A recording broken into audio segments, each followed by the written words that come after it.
also went to university. He'll be telling us quite a lot about that. He's a guy who loves cricket, those Scotlands, all of them. They just love cricket. I think two of them played for Dominica, if memory serves me right. And so they love cricket. Not really soccer. I'm not really seeing Scotty played soccer, so he'll be able to tell us tonight if he did. And I also know that he worked at for the government at the environmental unit, and he also managed the solid waste. We'll speak a little bit about solid waste tonight, and so many other things. I just want to say, and I want to apologize for my co-host in the person of Hatley Brain Adams. He's unfortunately, he's not able to be with us tonight. He has some other engagement. I just want to say to my co-hosts, good evening, and whatever you're doing tonight, enjoy it. I know that whatever you do it to the best of your ability. I'll be missing you tonight, but the fact is myself and Scotty will chit-chat. We are accustomed of doing quite a lot of that in the past, so we'll continue tonight. So, just want to say to my many listeners and viewers that we are ready to go, and just want to say good night to everybody that is tuned to the radio station. All right, and viewing me on the social media platform. Just want to say good evening to my friend, my buddy, Scotty. Good evening to you, Scotty. It's nice to be in the studios of DBS Radio. That used to be my playground, so. I like that. That used to be my playground. Yeah. What do you mean by that? Well, because I was really one of the active communicators of public health in Dominica. And the issues of health, which I see is looming again. Mm-hmm. Sometimes in a detrimental situation. Okay. I think we have to come back again and focus on the issues of basically primary health care, because I see that as being critical to Dominica, small island states, and get our act together. So tonight, for sure, I want us to speak a little bit about primary health. But before we do that, Scotty, I'm sure you want to say good evening to a few people out there, your wife, your children, before we start the program. Yeah, I especially say good evening to my wife, Iris. I mean, as a wife over 41 years of marriage. But even before the marriage, we had a relationship that we went back to my grammar school days. Because I was telling her always, when I used to walk down the street, she used to live in the Queen Independence Street area. If you were that's the building there, my JBS building. Okay, we can say for persons who may know, Sunshine, in the yard of Sunshine area. Sunshine, right now there's a Chinese business there. Right. Yeah. So they had this big veranda running across. Green veranda. Yeah. Right. And she used to be living at the back. She used to live, no, but she would still live at the front with her auntie. Her mother was in the back. Mm-hmm. But Sandra, that's her first cousin. I went to England. I'm not in England, United States, so I haven't seen her for over 40 years. So most time I pass, I used to see this beautiful woman with that black thick plaits on her head. And I kind of captivated by her. So now and then I used to send a signal to her, hello and good morning and niceties. In a respectable way. Yeah, in a respectable manner. So over the years, we developed a tight relationship. My brother, you're making a brick at the lady. Yeah. In a nice way. Then you say you're making your brick. Mm-hmm. So you're saying out your feelers and, you know. Any songs that you used to listen to and write it on paper for her? Yeah, some songs, well, I can't even remember some of these songs. But sometimes we listen to these songs of the 70s. Where you have, these soul songs are really tremendous songs. Jim Braves. Just say, having my baby. Mm-hmm. And I love the way to say how much I love you. My Scotty, you're not bad. Scotty, you're not bad at all. You're giving the rest of the world a secret as to how you got your beautiful wife. I can imagine, you know. When she must be smiling now. Yeah, because when we end up married, I'm married. Cause I was just saying this afternoon that while I was away studying in Jamaica in the 1980s, my wife was at the time my PSC, used to religiously send me a letter. Mm-hmm. Every week, I got a letter from her. That's Every week. for 3 years straight. Every week. Mm-hmm. And I mean, the relationship developed and blossomed.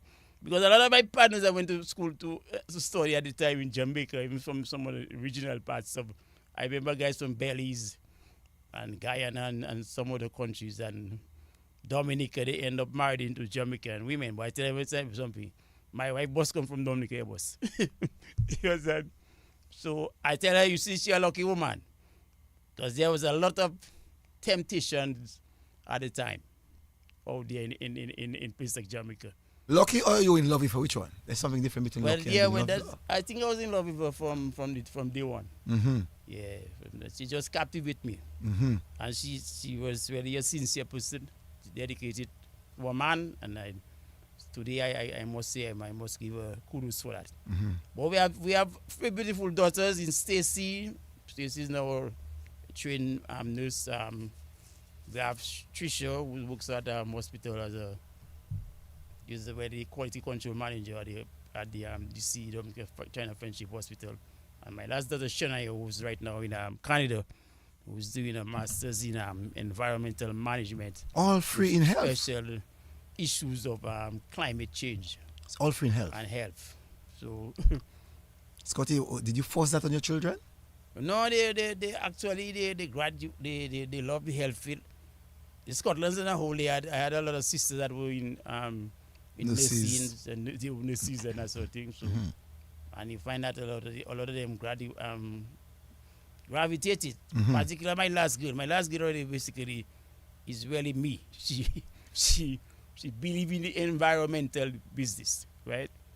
Because we look at environmental issues as being critical to survival of man, and I must say that she has been doing a very good job at getting information and processing information and representing Dominica. Because while she up there in Canada, she has been going to a number of seminars in Europe, even in South America, Brazil, to represent Dominica and the small island states in areas of climate change and health. You understand? So she's doing well. I must say, you as a father also did well to actually allow them to follow your footsteps. Jennifer Coffey, Yolanda Keper, Wilbert Willis, Grace Ostry, David Hector, all of these people are looking and saying good evening to us. Now, Scotty, let's start the interview by asking you first, as a boy, you said that you were born in St. Joseph. Yeah, born in St. Joe, because St. Joe is where I had my development stages of life then. They call that your infancy to your early adulthood. That was St. Joe. My mother at the time came to Scotland, and my father, which is Augustine Scotland, he was actually a local government commissioner. He also was the manager of the Credit Union League. But my father actually was one of the pioneers of pushing local governments in Dominica in terms of village councils and in terms of setting up credit unions around the island. So that was his work. But at the time he was the manager of the Hillsborough estate. At the time in the 50s, estates were really the economic hub of Dominica. So my father was the manager of Hillsborough estate, and that is how we end up in the St. Joseph area, because both of them came from Cassibus, and they left Roseau and they went to St. Joseph to Hillsborough, and my father eventually ended up in St. Joseph. He bought a house, bought his lot, and that's how he developed a family there. He made about like what? Because only the first siblings, like is Jeff, Clem, and Rosalind, they were born actually in Hillsborough Street. But the rest of his children were born in St. Joseph. So 8 of us was actually born in St. Joseph. And in St. Joseph at that time, it was a massive village. St. Joseph was a place of, I just love growing up in St. Joseph. A lot of cricket, a lot of debate, a lot of discussion, political, even at a young age. It was, to me, that was one of the most political community I ever come across. Everybody was debating talking politics. It was like family politics. It was like politics of hate, which I am seeing now in Dominica today. And the people there were industrious. I mean, St. Joe's, you could get any type of skills there. Carpenters, masons, you have mechanics, you have bus drivers, you have farmers, fishermen. So the village was just vibrant, and it was clocking at the time in the 60s when I was growing up. Over close to 6,000 to 7,000 people living in that tight village, you know. I was wondering, but hope St. Joe's really could have really absorb all that people. But that's how you. Before we go into all of this in reference to Saint Joseph, you would have gone to school. Your very first stage of education would have started. Primary school. Yes, tell us a little bit about that. The primary school I tell you, Saint Joseph primary, because you have they had the down school and the up school. I would say that when you graduate from the down school, you go to the up school. That was the higher classes were, and we had tremendous teachers there. I remember my head teachers at the time being people like Isaiah Thomas, Gigi King. I know Isaiah Thomas and his wife, they did a tremendous job in St. Joseph in terms of uplifting the education status of the community.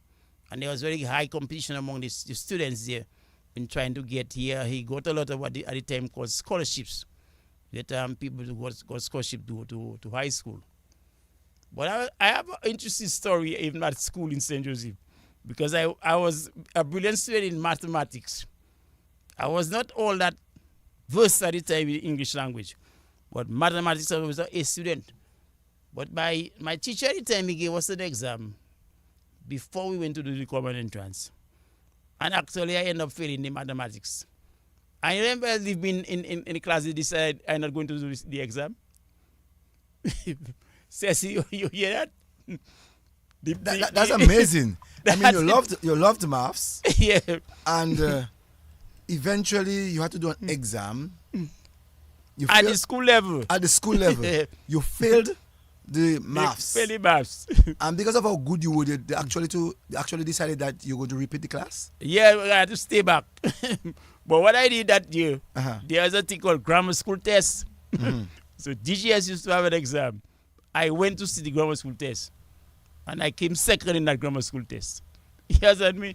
You know, Scotty, as you're saying that, quite a number of people are giving me that experience of they having to sit that either SME test or that grammar school test, and they passed. Yeah. And they would have failed the common entrance or that kind of thing. And here it is, you are giving us just about the same experience. Yeah. So I would say that the common entrance, that's why I say it was common discriminatory in that it set back a lot of kids from going to school. First of all, it was a quota system where they were just taking a certain amount of places. So that means if you don't reach a certain percentage in terms of your averages in your subjects, you would just be left to wonder that or left on the west side. And I think a lot of my students, co-friends at the time, they couldn't really get themselves going to promote themselves. I remember a guy called Lean Wolf. I haven't seen it for a long time. Alexson, like Marcus. Those guys basically were in my sphere as a classroom going around. Cliff Felix, those students there were around me. You understand? But it was a time where we had I must say we had some good teachers. They were disciplinarians. Yeah, what they call Teacher Bellot. I mean, when Teacher Bellot appear on the scene, you got to straighten up yourself. You got to be in gear. You got to be focused. You had Blossom and Primrose. Those teachers they were sisters, and I think the daughter of now Bright. They were very studious teachers that they work with you. Daniel, also a teacher called Daniel. I haven't seen him in a while. I think I saw him last in the Kulibi Street area. And Caleb Laura himself. Caleb Laura at the time was a teacher, and this guy was a disciplinarian. And by one look alone, you have to put your act together. So the teachers themselves, they instill a lot of discipline, instill good behavior in you, and they will maybe make you think. They were challenging situations where they would really bring out your creative skills in your while you're at school. That's important to note, though, Mm-hmm. Scotty, as you're saying that teachers would actually see the skill that you have and would pull it out from you. Now, Mm-hmm. as a boy growing up in St. Joseph, tell me some other things that you would remember, basically, trying to make yourself as a boy. You know, when you grow up as a boy, you do things, you say certain things, but what in St. Joseph as a boy growing up that you remember? Well, as a boy in St. Joseph, cricket. I mean, we play cricket morning, noon, and night. There's a park in St. Joseph called Jude. Some people don't might not know that name. But Jude, that was the nursery for cricketers from St. Joseph.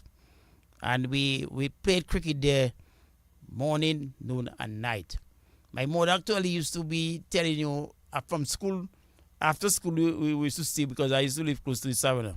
But the church, the school, we just about a lemon. They used to call it up the sitting. Just at the back of the church. So we used to just walk down to the Savannah, which is about 2-3 minutes away, and play cricket. I mean, we experienced where we had on a practice afternoon, you'll have like about 20, 13, 14, 15 bowlers bowling at you. You have about like 15 guys around your bat, and you have to be able to keep the ball down. You understand? The ability of defense. That's why I learned to play a defensive shot. In that, I don't want to lose my wicket, because if I get out caught, I have to go back to the back of the line to wait again on my turn to bat. And then you have to have that ability now to make sure you play your ball down and keep it down. So that was like a nursery in itself. But the camaraderie among the players at the time was very good, and our boys actually, they do a lot of playing. Apart from cricket, there was a lot of football in the community, and a lot of swimming. That one thing I also enjoy was something going to the sea to take a swim, just right at the front of your St. Jude there at the Caribbean Sea, and people used to just go in there, get that deep, and bathe in the sea. River bathing, actually, you had rivers around you. You had the Lakou River, so they used to go up to Coco, and sometimes we used to go as far as down Lakou to take a sea bath, to take a river bath. So you had a lot of activities as young children, going to for mangoes. I don't even know, you have a season we call crab season, when you go looking for crabs. I mean, at that time, you had thousands of crabs on the West Coast, the black crabs. Right now, I lament I can hardly see a crab on the road. We have actually decimated that crab population all along the West Coast. And I think it was because of insensitive driving. Because you see, the crabs usually, when they're trying to cross the road to go to the sea to wash the eggs, the female crabs especially, to wash its eggs, come back up into the hills for its nesting. But by the time it struggled to go over that road there from that hill coming down, traffic just coming down and just crushing them, crack. And we just don't care. I think Dominicans there's no heart to me for animals, the wildlife. Right now I see that same issues being done to the manikou. The opossums in Dominica, they come out in the night to feed. What I'm seeing, I run in between Cassie Bruce. If I leave Jimmy and I go into Cassie Bruce, pass through Warner Road, on my way to Sultan. By the time I reach Cassie Bruce, 20 manicous die on the road. But what is the reason that you're just killing the manicous now? Just for fun then. It's a creature that has a purpose in the environment. And I think we need to be more observant and serious in terms of how do you manage to work, to live with your wildlife population. But back to St. Joe, as I digress a little bit, that the issue of play, Cecil, was critical to us growing up. So we'd play, apart from the cricket, the indoor games, like you would come to where you had some little volleyball being played, but you had dominoes, you had your cards, different kids, different games being played by young people. And people worked together, and they actually formed groups, and there was that community building. And around us also was a situation where, like, my dad was a man that was involved in, like you call community development. So he had this the group called Help Me to Help You. It's like a couldn't group that they would go and work on your house or they would work on your farm. They would work on building a drain. So they would want community development projects. From that time, that's the 60s going up in the 70s. You understand me?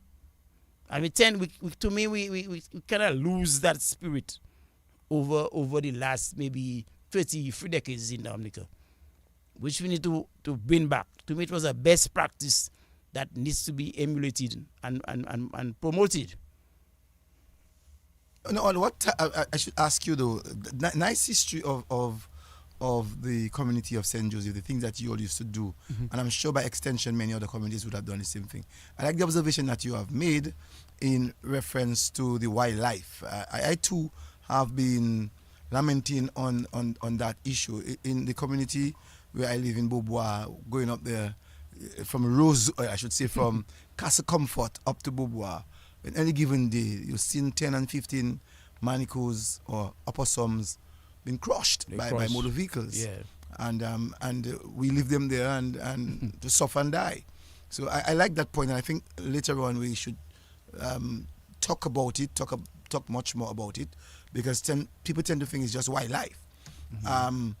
But in those days, Anthony, would you agree with me that there were less vehicles? Not necessarily consciousness, but there were less vehicles. That's the reason why we would have seen so many crabs and so many opossums and other wildlife roaming around. Yeah, the vehicle population was less, because right now we have, I remember in a research in the 1990s, and Dominica at the time, by 1995, we just about 23,000 population of vehicles, was about 4,000 or 5,000 vehicles. But right now in 2025, we over 24,000 vehicles registered. So we basically have much more vehicles on the road.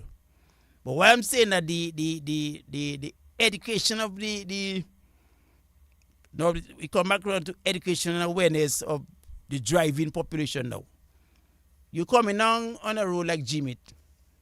You're reaching the there's a neighbor called Come to Me, and they have an incline going up. There's a hill there that is like a crabland, where crabs coming down the hill. Now the crabs ending up with a construction of a road that you build a big drain in there. The crabs have to go down in the drain. You understand? And then they're trying to come back up to get a breather to see how they can cross the road. But you coming down with a vehicle that you don't have this common sense in your head that this crab tried to reach the sea. You just crush it. It's a joke. You understand? It's like basically it does extinguish that crab. We may be about another 100 little crabs with it. So that is the thing I'm talking about. Awareness of your environment and your action that have implication later down for certain species on the world. Now, Scott, at what age did you leave St. Joseph? Well, St. Joe, I never lived it, but I lived. We stopped living there when I was about 14, 15, that we went to Roseau. That in 1970. But yeah, 1970 was in Roseau. And going to grammar school at the time. So my mother decided, well, she can't take that hustle of have to send all her children to school in Roseau. And she's not there to take care of her children properly. So she convinced my father to come back to Roseau. Now, at the time, there were some apartments really built by the nuns on the riverbank. I think it was Cecil, Alicia. And my father bought one of them. So those apartments there on the riverside apartments overlooking the river, that is where I spend my adolescence going to young adulthood. So that is when, and that was the period I went to the grammar school. DGS life was very good. I mean, DGS, we had a lot of... Before we get to DGS, you said that you had 10 other siblings. Siblings, yeah. Jeff Scotland was one. May his soul rest in peace. You can give us a little background of your other siblings. My other siblings were Clem, the first brother. He died a couple years ago. Jeff died last year, I think a year and a half ago. Last year, November, about? Yeah. My sister Merle, actually, Merle was the first one to die. Merle was a nurse in America. and she died from cancer. I don't know how she ended up getting that cancer. Because my sister was a very kind of person that took care of herself. But in a period where she contracted the cancer, between like 1 to 21 days, she was dead. So aggressive what that cancer was. You understand me? So she passed. At the time she was married to a Bayesian guy, but earlier she had married to Ains John Baptist. I don't know if you know Ains was a boxer from River Street. He used to be a prison warder. But Merle ended up with one son, and her son also died. So those siblings they're gone. So I have John Scotland, John the Domino Man. You maybe have been seeing him all around. Greg Scotland, Greg is a banker. Greg worked at the Barclays Bank for quite a while. He's now in America. He's in the financial business. Ian Scotland, who didn't make it. Ian was really our last brother, the last baby brother. Went to England, came back, lost his way, and he's like a recovering addict, totally bemused with drugs and that sort of thing. So Ian has not been doing well. It's like from one situation to the next. My other sisters, like Roslyn Rabes, Roslyn Scotland, she's Rabes, but she married to Gregory Rabes. She's at Canefield. She's now retired and enjoying herself down at Canefield. Then I have Martha Scotland, who's in England. Presently, she returned here. She's back in Dominica, but she's in England also. Freddie Scotland. We have Casimir. Barbara Scotland is in New Jersey. And I think that's the whole crew.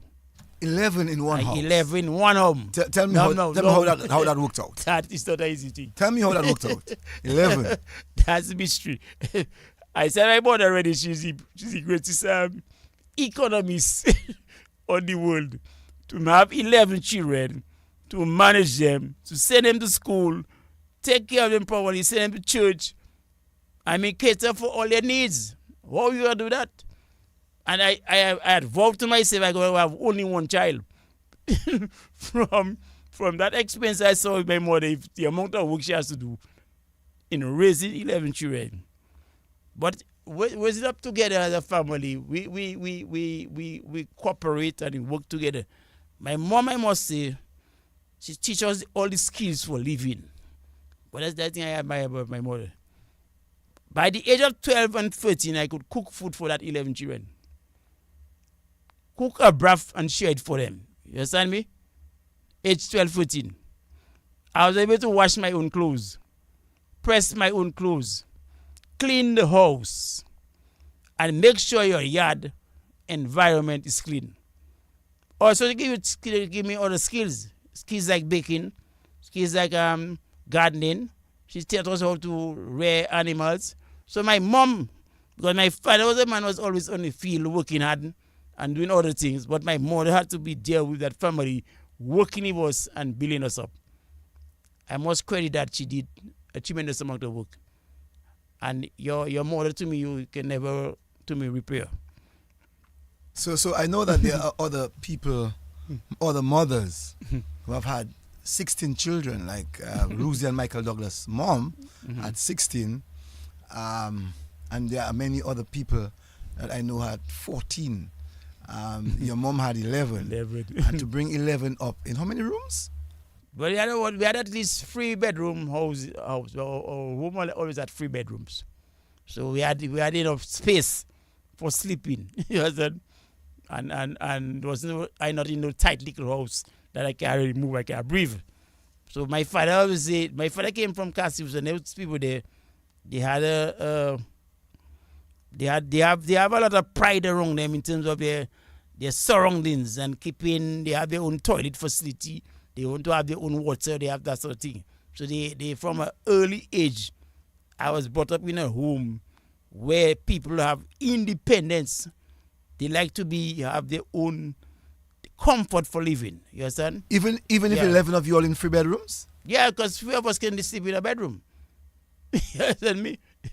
How many of 'Cause we you all have slept a- on the we have floor? a- How many of we- you all slept on the floor? No, we have like in my bedroom. I and Jeff sleep on the bed, and maybe John will sleep on the floor. But as a little boy, he has to stay down. You understand? So you had the situation where sometimes you had to sleep on the floor, some have to sleep on top. You understand? No bunk bed. Yeah. You all had no bunk Not bed wrong. anytime. We had those spring beds. I call them spring beds. So one head north, one head south. Yeah, something soft. Yeah. So you had to be close to your brother. I mean, that was again building camaraderie. If you're and what do you call it now? Cozying up and mating and staying So close so to at your night children. times, how would mom and dad get you all to go and sleep then? One sleep, 11. boy, that was a problem. I remember the the nice thing about when growing up now, you had one radio at the time. So you have a radio, and I always call myself a BBC child. I think from about 5-6 years I listened to BBC up to now. So I basically have over 60 years of listening to BBC, Cecil. I said I was making a program with the BBC to let them know the impact they had on me growing up as a child. Because BBC was giving you news from all over the world. And that's where I take my cue and love for radio. In that you could know what happened all over the world, what happened in Vietnam, what happened in these places, Laos, in Cambodia. I say, but what those areas now, I go and check my atlas to see where they are. And that kind of would really stir up your learning ability to follow the news and to get what's happening, the current issues. So BBC, and they had a lot of documentaries at the time where they bring different documentaries on health and in terms of what happened in certain areas of Africa. So you get a lot of education from radio. And I must say they did a good work on me. And particularly in sports. When it comes to cricket and football, well, footballers love football commentaries of the BBC people. These English commentators, English cricket commentators, you have guys like John Allott. I mean, you get up in the morning, it says it's about 5 o'clock, 6 o'clock in the morning, and you listen to cricket on radio. And it's like they're seeing you like you see it on the television. The way the description, the man will tell you, and this come, and you see like, you have, this Allott will give you this kind of slow search. And they tell you like Jon Snow, and Snow comes in from the Tuxall Road and the ball to Kanai, and Kanai drives for the covers. Actually, you see the ball, you actually can see the ball going for 4. And you know the crowd in it now, coming along. So the expressions of these commentators, man, I was always fascinated by them, and they really let me love to listen to sports. So also I still is that I didn't what I call me, and I'm an enthusiast of when it comes for cricket. I'm a passionate West Indian supporter, and although I do like the way the West Indies cricket is going now, I think we can do much better than that. We'll come to that. We'll come to because that we have to talk about sports. But the idea of going back to the growing up at the time, so we used to listen to the news. So then sometimes we had competition to listen at a certain time. They will tell you that's it's time to go to bed. At 8 o'clock, everybody has to be in their bed. My mother had a principle: 6 o'clock, you have to be in your house. Every child, man or woman, young adult, all young adults, all siblings, supposed to be in home 6 o'clock. 6 hours, anybody venir de kaisa. You understand me? You can't be out after 6 o'clock. So she wants everybody to be inside there at that time, and then she can manage everything from there. But Scottish was a quiet woman, so how was she able to be so stern in her quiet words? Quiet, but she I like to beat. So You serious? Why I like to beat. We cannot play cricket, and if you come there after 6 o'clock, you know what the principle is? You have to bring your lane, lane. Bring your whip with you. So we have a trick. We take a T-bomb, we cut it, break it in half. So by the time we give you first stroke, she have a little piece in her hand. That will disappear. So, but she loved to beat. So she'd ask you to bring your lien. Bring your whip When with you go and get your volley, your flog in, yeah. she would be sure that you bring your own lien. Bring your own whip. Wow. And Scotty, I could imagine you're a troublesome boy. Yeah, it's like I tell her, I must go around. I have to go around that. So I will go and get my whip, but I can break it because it parts. So by the time she hit 1, 2, 3, 4, 5 stroke, that will disappear. So she have a little piece. Moka fet you, pavi weko. You understand? So between yourself, Jeff, and Gregory, who get more blows? Gregory, Jeff, no, not Jeff. Jeff wasn't getting much, but no. Maybe me and John I get more blows. You and John? Yeah. But John look like a troublesome fella.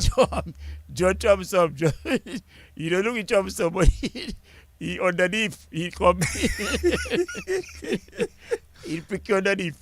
So John was doing all of the trouble in the house, but not outside. John outside is a gentleman. Yeah. But in the house, he would choke you all inside. To us. No, Scotty, to deal with 11 children, breakfast, lunch, and dinner, how was that done? Breakfast, lunch, and dinner, how was that done? But that was done. But I was telling you, my mother is a great cook. And she's a woman that she studied the nutrition part of living. I mean, growing up from a childhood in Casibus, that they always cook fresh foods and they always had vegetables and they always have meat to eat for their protein. So they have eggs. So she had a good sense of balance of food, and she could have taken a little bit of every little thing and create a soup for you, or take a little of everything and create a broth for you. You understand? So that is why you find that everybody was well fed. We didn't have a food problem, and we also were farmers. My father always had land farming. So from little boy, we go to back Casibos with him. We would plant. We would assist if the banana fields, because we used to plant at least 5-6 acres of bananas. Sometimes I and my brother Jeff, we used to carry over 100 bunch of bananas over a river. In 3-4 hours, we carry that for a day. You understand? We had to cross a river called Belfield River. Right from the Belfield River, there was a buying depot right there. We sell that bananas, and by 3 o'clock in the afternoon, we have dry cash in our hand. You see how business is run? Your whole stem of bananas, cross the river, you carry almost 100 bunches, and you collect your money by 3 o'clock in the afternoon. That was how the economics was steady in the country. So what about Barbara and Freddie? They never went to the farm? Bro, those girls, they were not farmers. They didn't like land. they were not. They was telling them. I faced something after about 40, 50 years. Some people started coming back to see they can claim land. But you have a situation where most of these girls will stay home and do their women's chore. You understand? But basically, going to the farm was Gregory named to Alexis and Ian. But basically, John, Jeff, and myself were steady at Casibus with my dad, working on the farm. And so that yard trained you all, especially your brother. He then became involved in the banana industry. Yeah, because he actually DBMC, was DBMC and manager. DBGA. Yeah, he was involved. Managers. Yes. Yeah. Jeff studied agriculture, because Jeff actually had a master's degree in education, in agriculture education. So you see, when you're growing up, that's what I tell you, when you're growing up, sometimes you gravitate towards things you're doing. And it comes in handy when you become an adult, in that if you have the practical knowledge of it, it makes it easier to sit down when you sit down in the university talking to people about farming. You're not talking from a theory or from a book. You're talking from what you see growing up. So you have a better grounding by a lot of people that just basically doing a theoretical type of work. Someone was just asking you, it's Jeff. The person maybe just tuned in. Jeff has since then passed. Last year, as we said, in the US of A. I think New Jersey he was living, right? Yeah, Jeff was in New Jersey. Yeah, Yeah. passed last year. Mm. As we said, may his soul rest in peace. If you, for those of you who are just joining and try to wonder where Jeff is. No, Scotty, I want to find out from you, Scotty, in reference to in reference to how I'd put it, in reference to the things that you all had at home.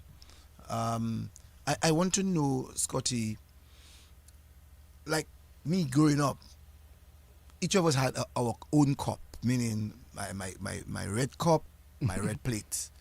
The forks, everybody would just use forks. Yeah. Yeah. And the same thing with spoons. At your home, growing up, did you have a Jeff cup, Anthony's cup, Freddie's cup, Martha's cup? Did you all raise that way?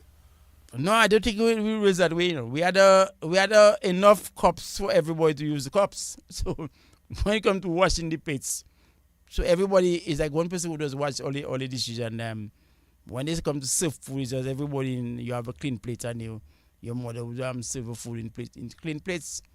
I don't think she was particularly interested in everybody having a personal cup or a personal plate. You understand? So I think it was maybe make it look like a family it's like a family issue or family social event where everybody just partake in the meal, you know. That is very interesting to note, Scotty. Yes, you can do your thing, yes, Scotty. And yes, Scotty, you can do your thing. So as I was saying, Scotty, so you all did not do that. But at night time, we know some people spoke of particular meals at night. Crackers, biscuits, milk, bakes, that kind of thing. Yeah. Tell us at the night time what kind of meal that you all would have had. Well, night time was my mother looked for like more like a porridge for the night time. So you had cornmeal. You know what you call a cornmeal porridge? Of course. Coconuts. Yes, man. Coconut milk. Coconut milk in it. Mm-hmm. Yeah. And the bakes. And there was that other things, and you have some fried bakes with it. I call it fried dumplings. So you have your bakes and your thing. And there was a thing they used to have especially in the morning time when you had a lot of titiri around. Accra titiri. You eat a lot of accra titiri, Cecil, growing up. But maybe more than you. Maybe more than you, Scotty. Okay. So you had titiri that you used to make a lot of accra in it. That itself would stretch a lot. And that sort of thing. And the other thing I love at the time, there was a lot of kuliu, kai, balau. You understand me? Those was in abundance. I don't see a big cha-cha. Where you see the sort of fish around now. I didn't see a go kuliu again to make a serious broth with that. So you had those kind of fish there in abundance. And I must tell you, I had a man in St. Joe who had these big boats. They call them piogs. And I think his name was Dilo. Dilo, I think, is Jeff Joe grandfather. What was he living right on that street there? You teacher in need that had the shop right in the corner by Vanus John Charles. So these guys used to go out to fish. And when they come back, or there's something they have in a seine. When they seine in an area, they have fish for days. You can consume that fish. And at the time, we used to have a lot of fish. In terms of them things like those things like gokuliu, the cha-cha, those sort of things. You had your bonitos, and then there was those little fish sprats they call it kai. I doesn't see a lot of kai again. But kai is a very good fish for fish water for men. Yeah. But I haven't seen, to me, I've seen the population of kai kind of decimated in Dominica for a while. No, Jeff, you also, because we have not had the chance, we have not had the time, well, I shouldn't say I haven't had the time yet, we have not got into speaking about high school. We'll talk about that in a while. No, the Lakou program is trying to help people to have a greater understanding of people's development. You lived in St. Joseph, so you had a particular upbringing in St. Joseph. Yeah. So you leave the urban area, you now come to the city or to the town at the time. The tongue. Right. How was the life? What's the difference between being in St. Joseph and coming to Roseau now? Yeah, well, there's a massive difference. When in St. Joe, we had a much more, in terms of working relationship with your neighbors and your people around you. When you come into the town, it's like everybody separate on their own, everybody to themselves. So the community spirit to me, I always say I that's one of the things I hate living in suburbs. Suburbs living, it haven't got camaraderie there. It don't have a lot of togetherness there. Then when you live in a village, inside the village, to me, there's much more better relationship and people in terms of working together to achieve one goal. Because I think maybe when they come from different areas and they come to one area, that everybody still stick to their own and it's minding their own little business. So the communal living itself doesn't promote that in a city. But in the Riverside apartment itself, where everybody again had their own apartment and they deal with their own little issue, we also build camaraderie again with people there, because we started actually playing. So we started playing cricket, we started playing dominoes, we started meeting with people again. So you had Matt Johnson and them on the next side there, Low Blacks on the other side. You had Christians and above. I had Lloyd and them, Lloyd Thomas and them, that is Mickey Thomas, that family there. And Pascal and them, Melo Pascal. You understand? So we start now forming little teams playing cricket. You see again what the importance of play is in a child's life. Play is just critical. And then by playing now, we bring the people in the apartments together, where we now we made a site called Apartments. So Apartments used to play paper cricket in Windsor Park. I don't know if you hear about that, about paper. Come on, Scotty, man. I didn't won yesterday because Scotty. Yes, I too play paper cricket. Yeah. Paper. Yeah. So we had merry-go-round at the team. You have teams from Upper Goodwill. And then there's there's a paper league. Yes. And the cats are them from the Ginal area, they just above us. Yeah. They used to come in down there. Dallas. Yeah, Dallas to play. Yeah, Tokers. So you that itself not start building relationship, and people the concept of play. That's why I tell you, play is just critical. Why see the people that are fighting war in their life? To me, war like people, they usually they don't play nothing in their life. They were never players of any game. The viewers do a study on them, you'll find that. The concept of play there, we build relationship and instill values among people. It's so critical to community development. I just want to say, Scotty, that there's quite a number of persons actually looking on and listening. Claudia Dangaben Yuzeb, Anthony Mead is looking. Corinne King, good evening to you. Dave Hector, as I said earlier on, is looking and listening. Everton Bethel is also looking and making comments. Agnes Bolim said good evening to us. And Fi Francis says hi. Dr. Pelte said that he's listening from New Jersey and said that he's enjoying the conversation. Also, yes, and Boktong DJ Cott is also watching. Good evening to you, my good brother. DJ Cott, very popular guy. So yes, Scotty, good point that you are making in reference to the various communities, and that for us these were special yards. Yeah. They were special yards, but yards in sports. And then you would find that right after we are through playing, discussion ensued. Yeah. Sometimes heavy discussion. Yeah.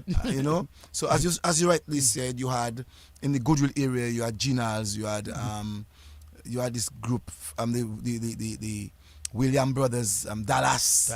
Dallas County. Yes. You had Astor Park, yeah. and you had in Tokers, you had Chocolate County, Merry-Go-Round, yeah. You had Green City. So you had quite a number of those streets, those lanes in Roseau having their own team. So I like what you said in reference to when you left St. Joseph and you came to that area in Tong, and that's the apartment area. Yeah. It has a street name. But they basically call it Riverside Apartments. Riverside Apartments. It's actually on Goodwill Road. Mm. Yeah, that's absolutely the address of it is Goodwill Road. And you gave some names of guys who would be young men at the time with you. Yeah. You know, coming together, playing dominoes, as you said, playing football and playing people cricket.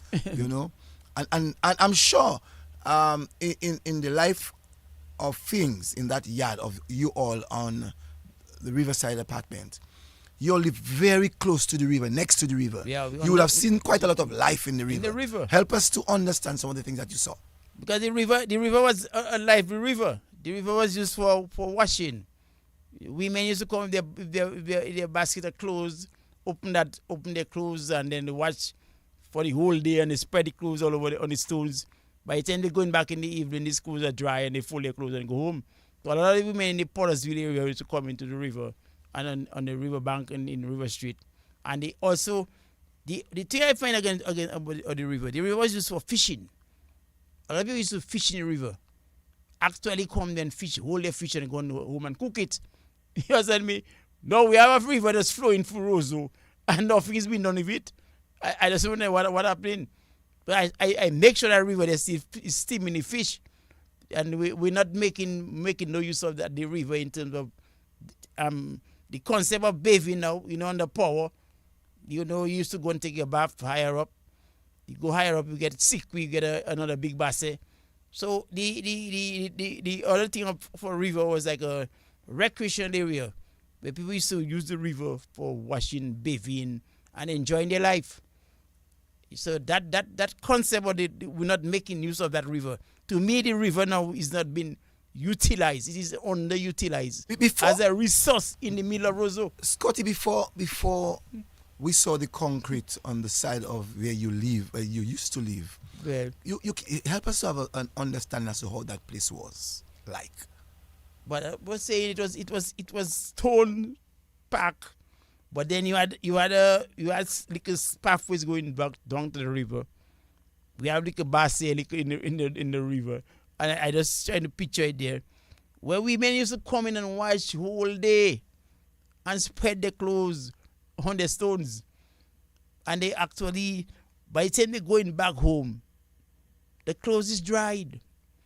So you don't need to have washers and dryers. You are making use of nature, the elements of nature, sunlight. And the critical thing of the river, it was being kept clean. Because the Rosa River that once was used as a what do you call it now? A depository for human waste, excreta. But they used to manage the waste at a certain time of the day. You can go and throw your poo in that river. Not at another time of the day, you can't use the river for that purpose. So you understand?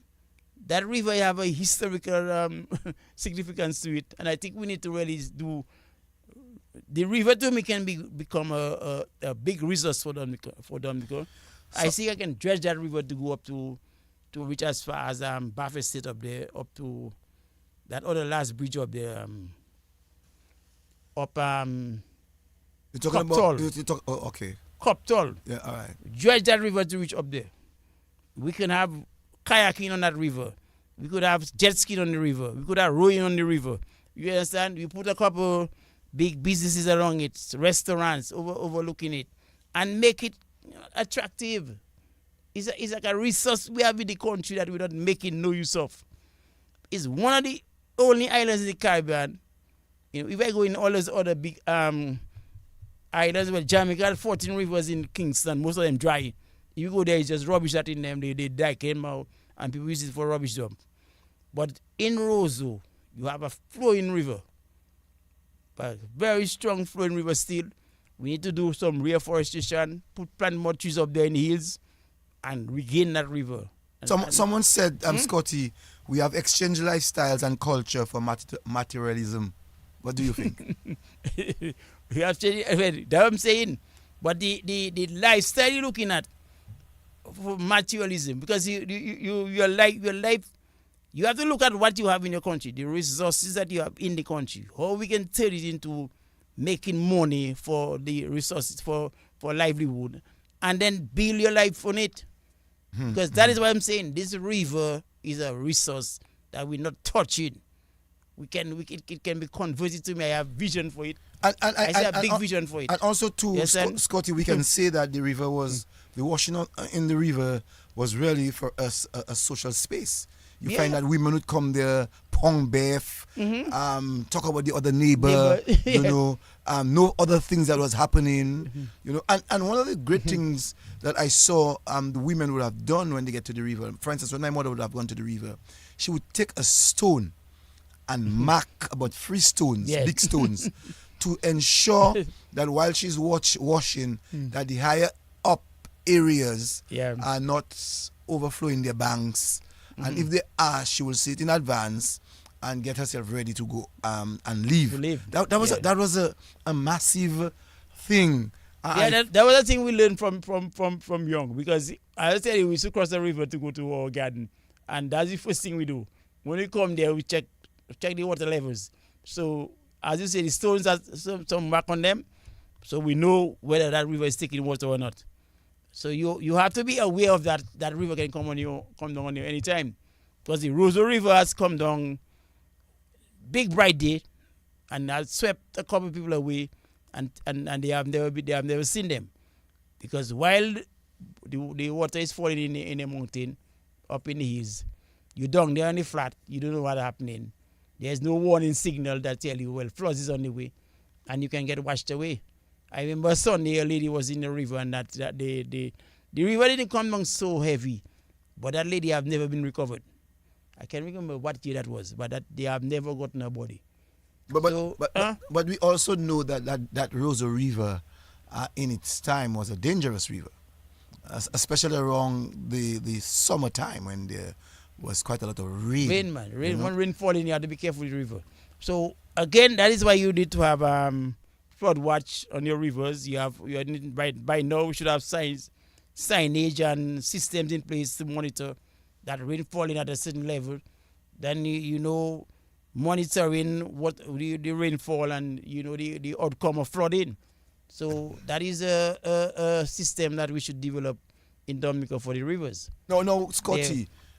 I would like to find out from you, because you live so close to the river. I know people like yourself who lived on the river bank in those apartments. I think if not the first apartments to be built in Dominica was these apartments. People consider you all to be bourgeois. They consider you all to be the upper end of the society. Did you all do things like catching milikaka, going and catch crayfish, putting your hands on the stones? You know, did you all catch titiwi? Put your bags on the your bags with stones in it in the water when the time of what do you call this? I just mentioned titiwi. Did you all do this type of things? But we did all these things. I mean, we look at titiwi going up river, and we trap some of them, because my mother showed the way we could trap them. One of the things I'd love to do was to go and collect a thing called VO. You have it in that thing? Scotty, you're tempting me, man. I live Bath Estate, you know. I live Bath Estate. So you have a thing called VO. VO water is again great water, and I saw the VO population was decimated in Dominica for a while, but of late I've been through some rivers and I'm seeing they are coming back. So I say with the advent of more clean water, because VO doesn't like contaminated water. Just about to say that. I just about to say in the reason why the VO would have escaped away from us. Very early, when lots of women used to get to the river and do a lot of washing. So the heavy soap water, because sometimes they used to wash, even if they're at the river, they used to put their soap water in a basin, and then after split it out from the basin and it would flow. And even in my early days, I saw VO was actually moving away. Yeah. So now I'm seeing, because there's less people now, more machines, less people now going to the river and wash. Yeah, that's what the other thing is chemicals. What I think is the chemicals that was being used up higher up in the river, the upper reaches, was having a tremendous effect on VO and things like seaweed. Because I study those things there in my environment, and I'm seeing now with the advent of less of those things now in certain areas in the environment, all your sick coming back. I am seeing sick coming back in certain areas, and VO coming back in that same river I talking about, Belfie. Belfie again is full up of VO and crayfish. So the I think chemical management is also critical to those sort of things, because we doesn't study what is the effect of when these things are washed, the washings on them. If you use it on the land, one rainfall, it's gonna leach into the water, and then affect the habitat. And also too, when you saw the development of some of the communities, I looking at where I came from, Bath State, Emzal, even Silver Lake, you saw bigger houses have been constructed. People are throwing certain things in the water, and sometimes you have constant waters from the grey matter coming from the homes and coming into the that river. river. Yeah, so it really would kill the life. And I think because the advent of Baveset itself was, when I started working public here, Baveset was just a lime field. Baveset developed from a lime field into this massive housing area. Now Baveset liquid used to come in. There's a treatment plant right by the river there, and most of that was to enter into the river. So raw sewage actually was going into the river.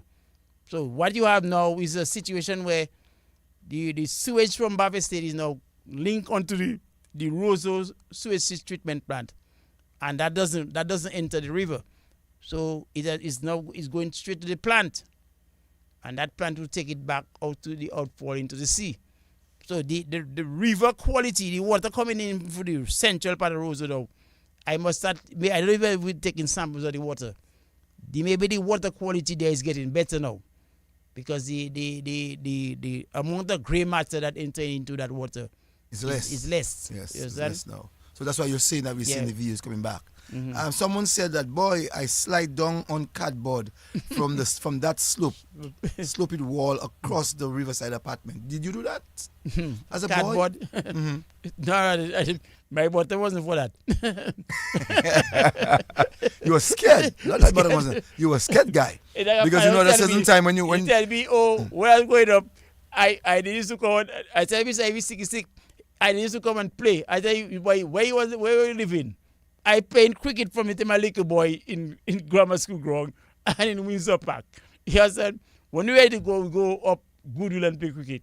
So I tell you, what he was doing, I never see play a ball in your life. But Scotty, as you're saying that, right?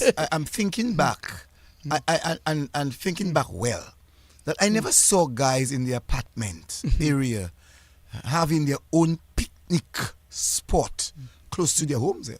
No. Never. They used to pick. But apartments, I remember we formed our team and we ended up going to Cassibus a couple.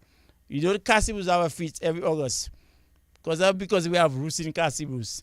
So remember, if you talk to Toti, the fighting Totes, that boxer from River Street, Totes, big up to you. We formed our team and we used to go up to Cassibus and play a series in Cassibus. We play in dominoes, we play football, we play cricket. We were having a good time up there.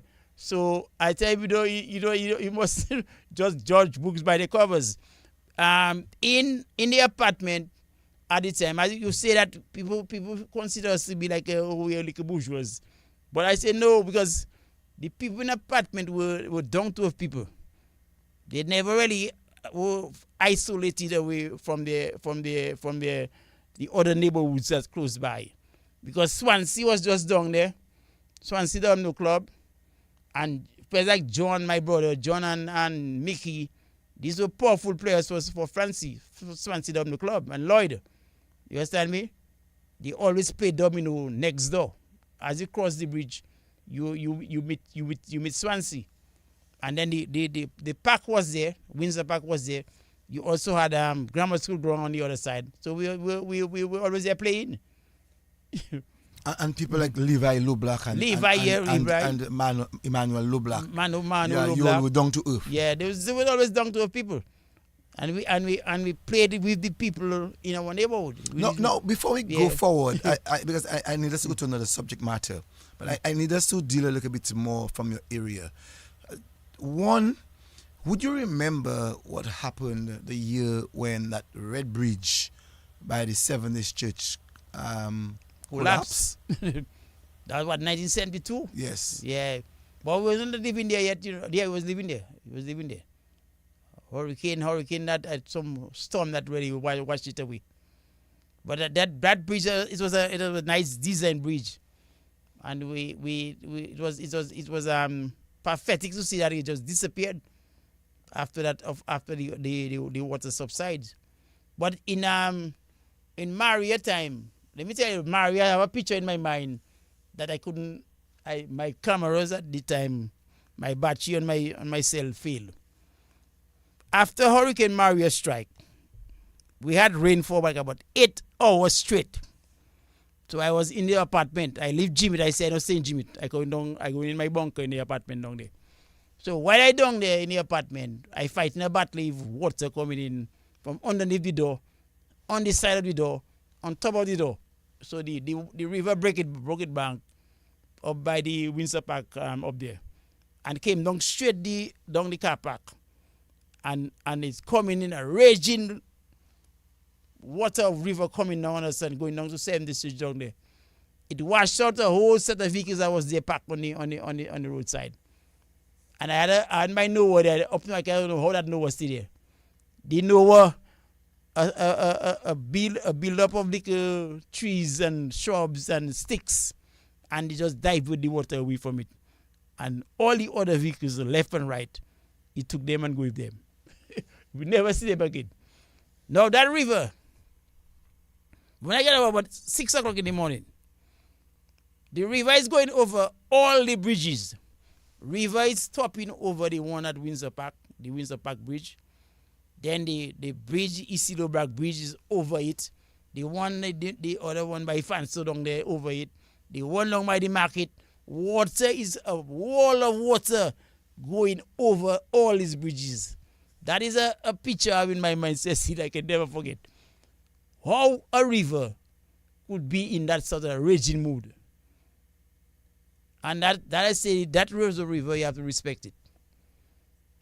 Water is cascading down that river. It just floods the river street. It reaches as Cork Street.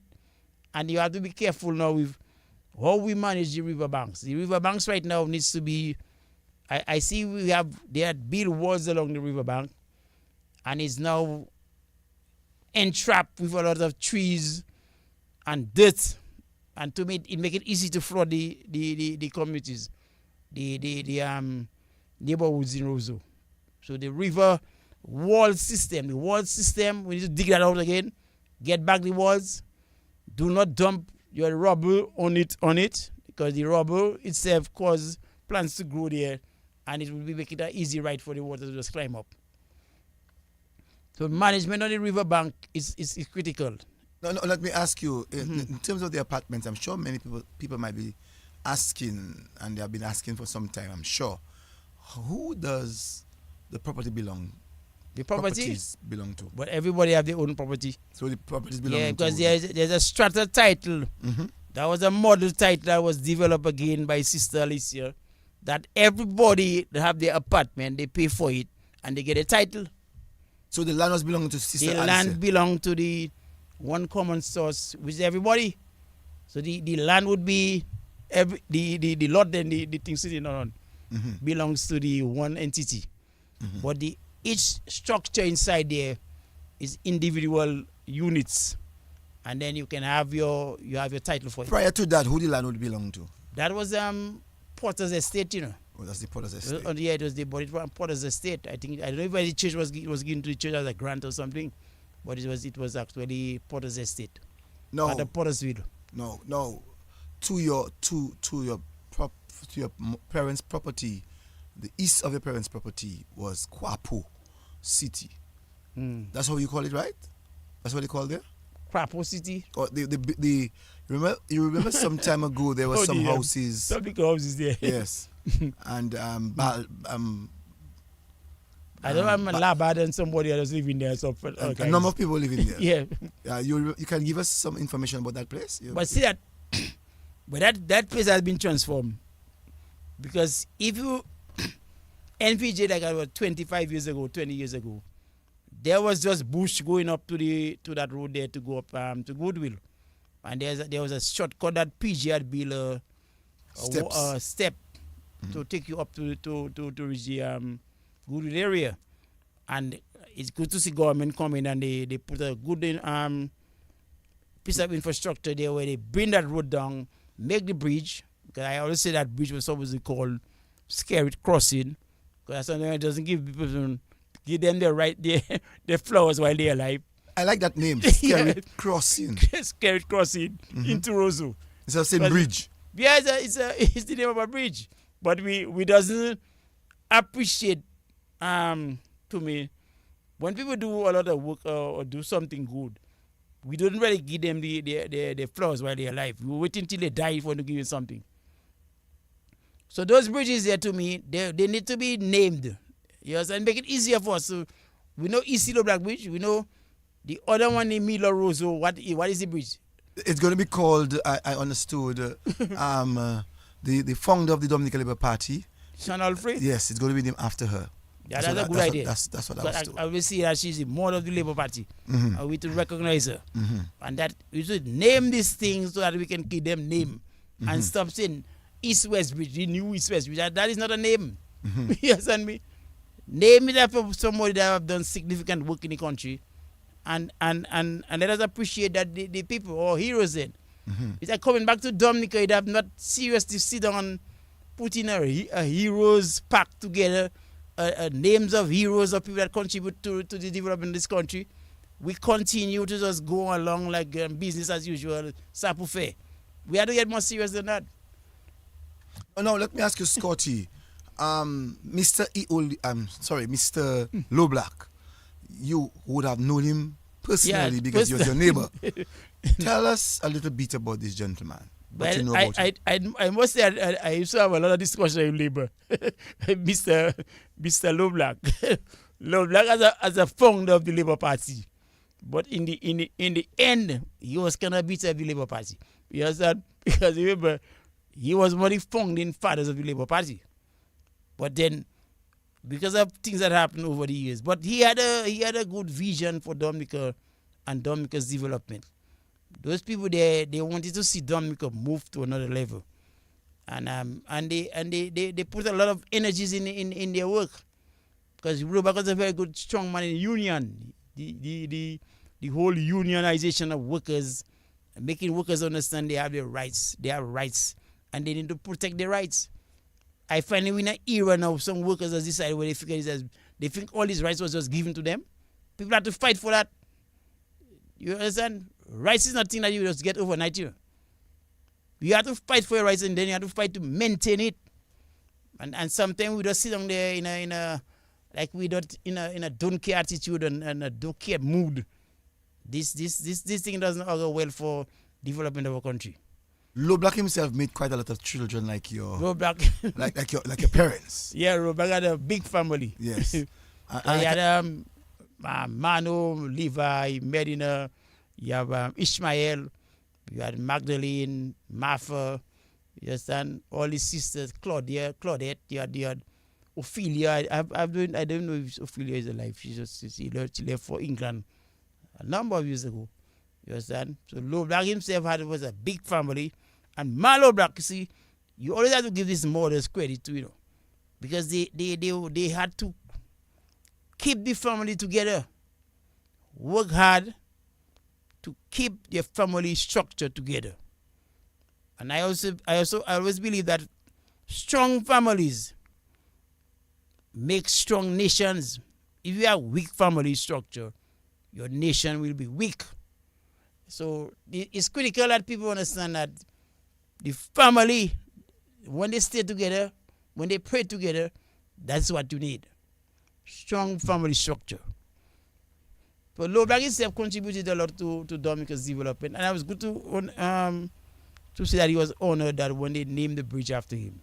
As someone, I was just about to say the same thing to you, and when you said that he had some problems with the Labour Party in those days, and someone just mentioned just what I was about to say to you, that they had a clash of ideology, because Libla, as you know, in those days had a different format of the country's development, and Lou Black himself was responsible for the building and development of the Freedom Party in 1968 himself. No, Scotty, let's move a little bit. We did quite a lot about your growing up in that community of Riverbank. School, Dominica Grammar School. You would have gone to the Dominica Grammar School, as you said. You sat an exam, you passed, you came out second, and you were given the opportunity to go to the Dominica Grammar School. Give us that experience. Well, Dominica Grammar School was great. I enjoy going to school. I really love school. I had some good teachers. Yeah, caricature there, Martin. I had like Spark. There's a white woman that everybody used to adore. So she was a chemistry teacher. My history teacher at the time was Miss Burton. Burton, they used to live just by the credit union there.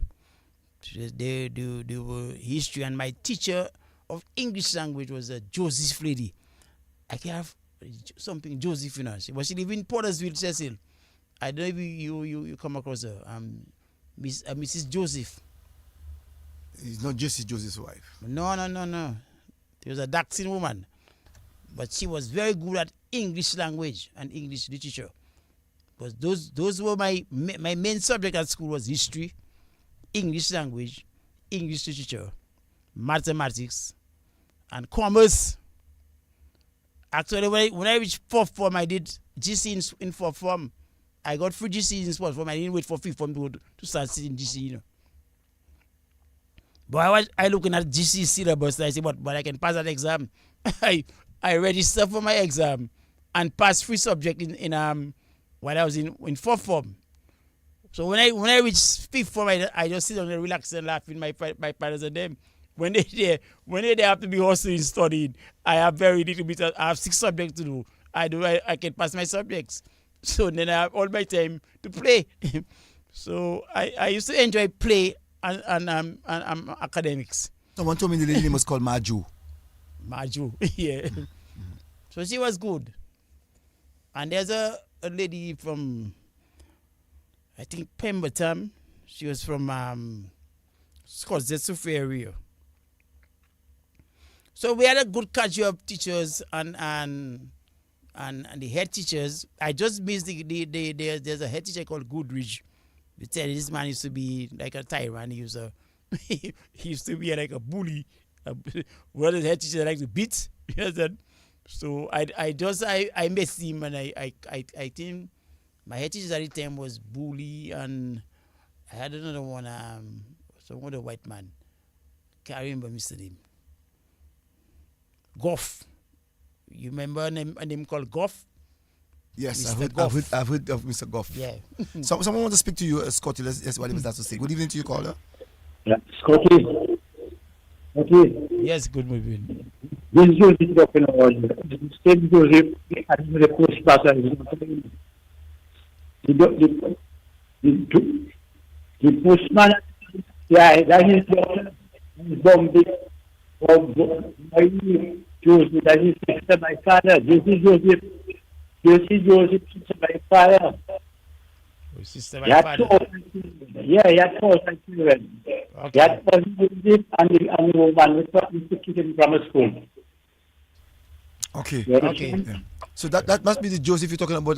That's neighbor to Miss Liebert, who had this little apartment, almost like what you had, where you lived higher up.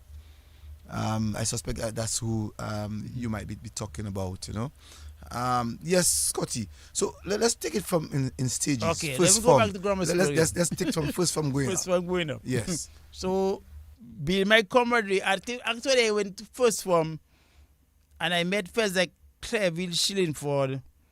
I had Ross tomorrow. Actually, in Ross tomorrow, we run from first form to fifth form always in the same class. I think it was in 1, 2, 2, 2, 2, 3, 2, 4, 5, 2. Yes, and Ross, Ross of Former captain my father from Cornals. Cornals. Right. So Ross He lived in was Stibber Street. yeah, I actually go Taylor. Ross right through. So Ross tomorrow. I remember that name sticking well. So we had good times in grammar school. Grammar school was used to be what I love in grammar school also was the sports day. When sports day come, it was big business in grammar school. House competition. And I was a man of Skinner House. My brother captain Skinner House in 1974. I was the captain in 1975. So Skinner House was an only pushover house. It was a powerful house. We had good athletes. When it comes for cricket, it was good cricketers. We had good footballers. It was really a competitive house. So we had to be competing in BJ and Dobini all the time. So the house competition was a big business. I looked at the athletics at the time. Where I seen 100 meters, 200 meters, 300 meters, 400 meters races. We had the mile race. We had cross country that way. You had people going all over. They would climb that back road there. Central Roma. And go down to Goodwill and come back wrong. And I remember miler they called Chicks. He was a Dorset. This guy was from Marigot. I mean, Mr. was just a miler. If in time of Olympics now, this guy would Mr. would be making records. Mr. could just run, Cecil, just run, and I wonder where he is today because Chicks. I always remember I tell you, but you're born in the wrong era. It's just you had a system in place for athletics at the school that was very good. And I think we need to maintain that level of athletics in America, where if you have your school competition, we have inter-school competition now, where athletics is taking place, and we put it up to a standard. It should have grown to a much higher level than it is today. I am not impressive the standard that we have reached maybe after 30, 40 years of athletics from the Dominican Grammar School at that time. No, would you have gone to school together with Lakou Sebastian? We had Lakou Sebastian here. You would have He gone was to school? a couple forms higher than me. Okay. Yeah. And what you remember of him now at school playing cricket? Cricket, yeah. Lakou Sebastian was a good cricketer. He was one of the, I was going to say him to be a very defensive type of cricketer.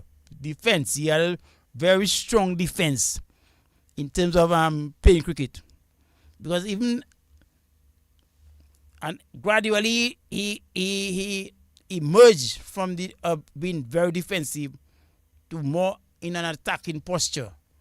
So he developed over the years as a good cricketer, because when I played under 19, we went to St. Lucia to play against in the Winter competition, and Sebastian at the time.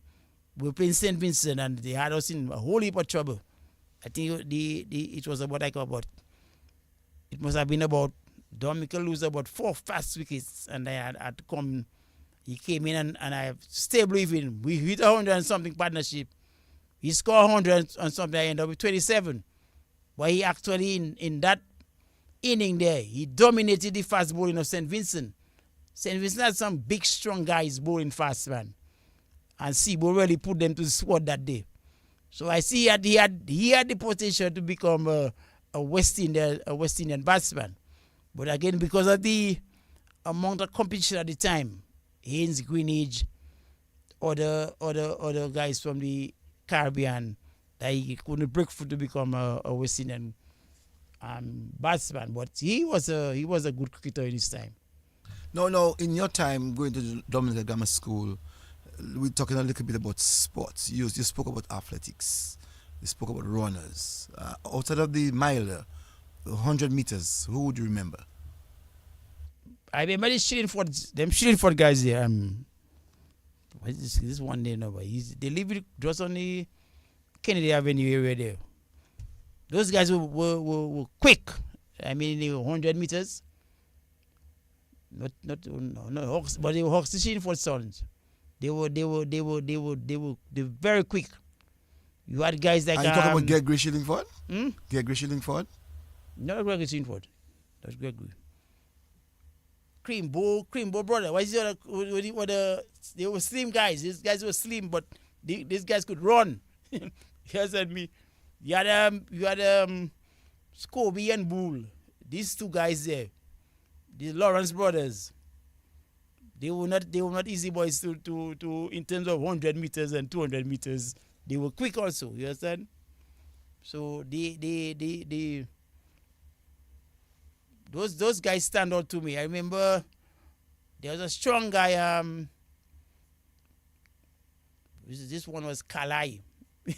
Kalai of Sag Motors. He used to be able to pull. Desmond Kalai. A big strong guy that could actually pull. He and I remember he and Brain and them they fighting for the tug of war. You know when they pull this rope and they have this big cake together at the end of who can pull each other. Team. Those guys were good at athletics. Someone told me that you're talking about Randy Shillingford. Randy Shillingford. Quick guys. So they live on Cock Street. Cock Street. Yeah, you said Kennedy Avenue. I read Kennedy Avenue. Cock Street area. Yeah, Cock Street. Just below Acme Garage here. Yeah. And Herbie. Herbie Yeah. Shillingford. Yes, these were the two that you're talking about. Someone wanted to know if you played cricket with Gifford Walsh. Gifford Walsh, yeah, but I played against him because at the time we was playing, he was playing smash-ons and sends him and stamp me out. I remember him. He and Tiki, they work a trick on me. Tiki bowling and I iron him all the time. So he bowling, Tiki is an off spinner. So I not waiting for him nothing to turn on me. I come in on the track and hit him, boom! Hit him, boom again. So the third one, he pushed it wide, but so by the time I stretch out, I couldn't beat the ball. He further take that from wide out there, he must stamp me out here. I say, we for the whole be. Scotty, a lot of people hearing you now would not believe that you played cricket. We know that you love cricket, but they don't understand it. Yeah, I played cricket on the 19 cricket series. Yeah, the classic now. Going to grammar school at the time, they're trying to pick a under 19 team to play for grammar school. Now, what I find out in grammar school, there's a clique of guys from Goodwill, and they have their own boys they want to put in the game. So they ended up with their team, all of them from upper Goodwill and lower and center part of Goodwill, and they're leaving us out as reserve. So I tell them first, that's nonsense. I got to play for Blackburns. I go and play for Blackburns as an under 19 player, and I scored the most runs in that league in 1975. You understand me? While the grammar school have their only clique at the time, I don't want to name names because you can name names. If you're talking facts, get offensive. If you're talking facts, I don't know if you're not abusing anybody. You're not saying any lies. But I don't say what happened. So I end up leaving grammar school, play for Blackburns, and walk onto the Dominica under 19 team. You understand me? Trials of that game. They had the trials. I scored 50-something and a 30-something. So they had no other choice to put me onto the team. I just come to prove a point to tell them we were certainly without picking the right people. You understand? Dominican, and that have been going on in Dominica for a long time. Preference and people trying to push in who they want to put. Not putting the best players. And I seen the same nonsense still going on today in West East cricket. Now, Scotty, so you gave your piece on cricket.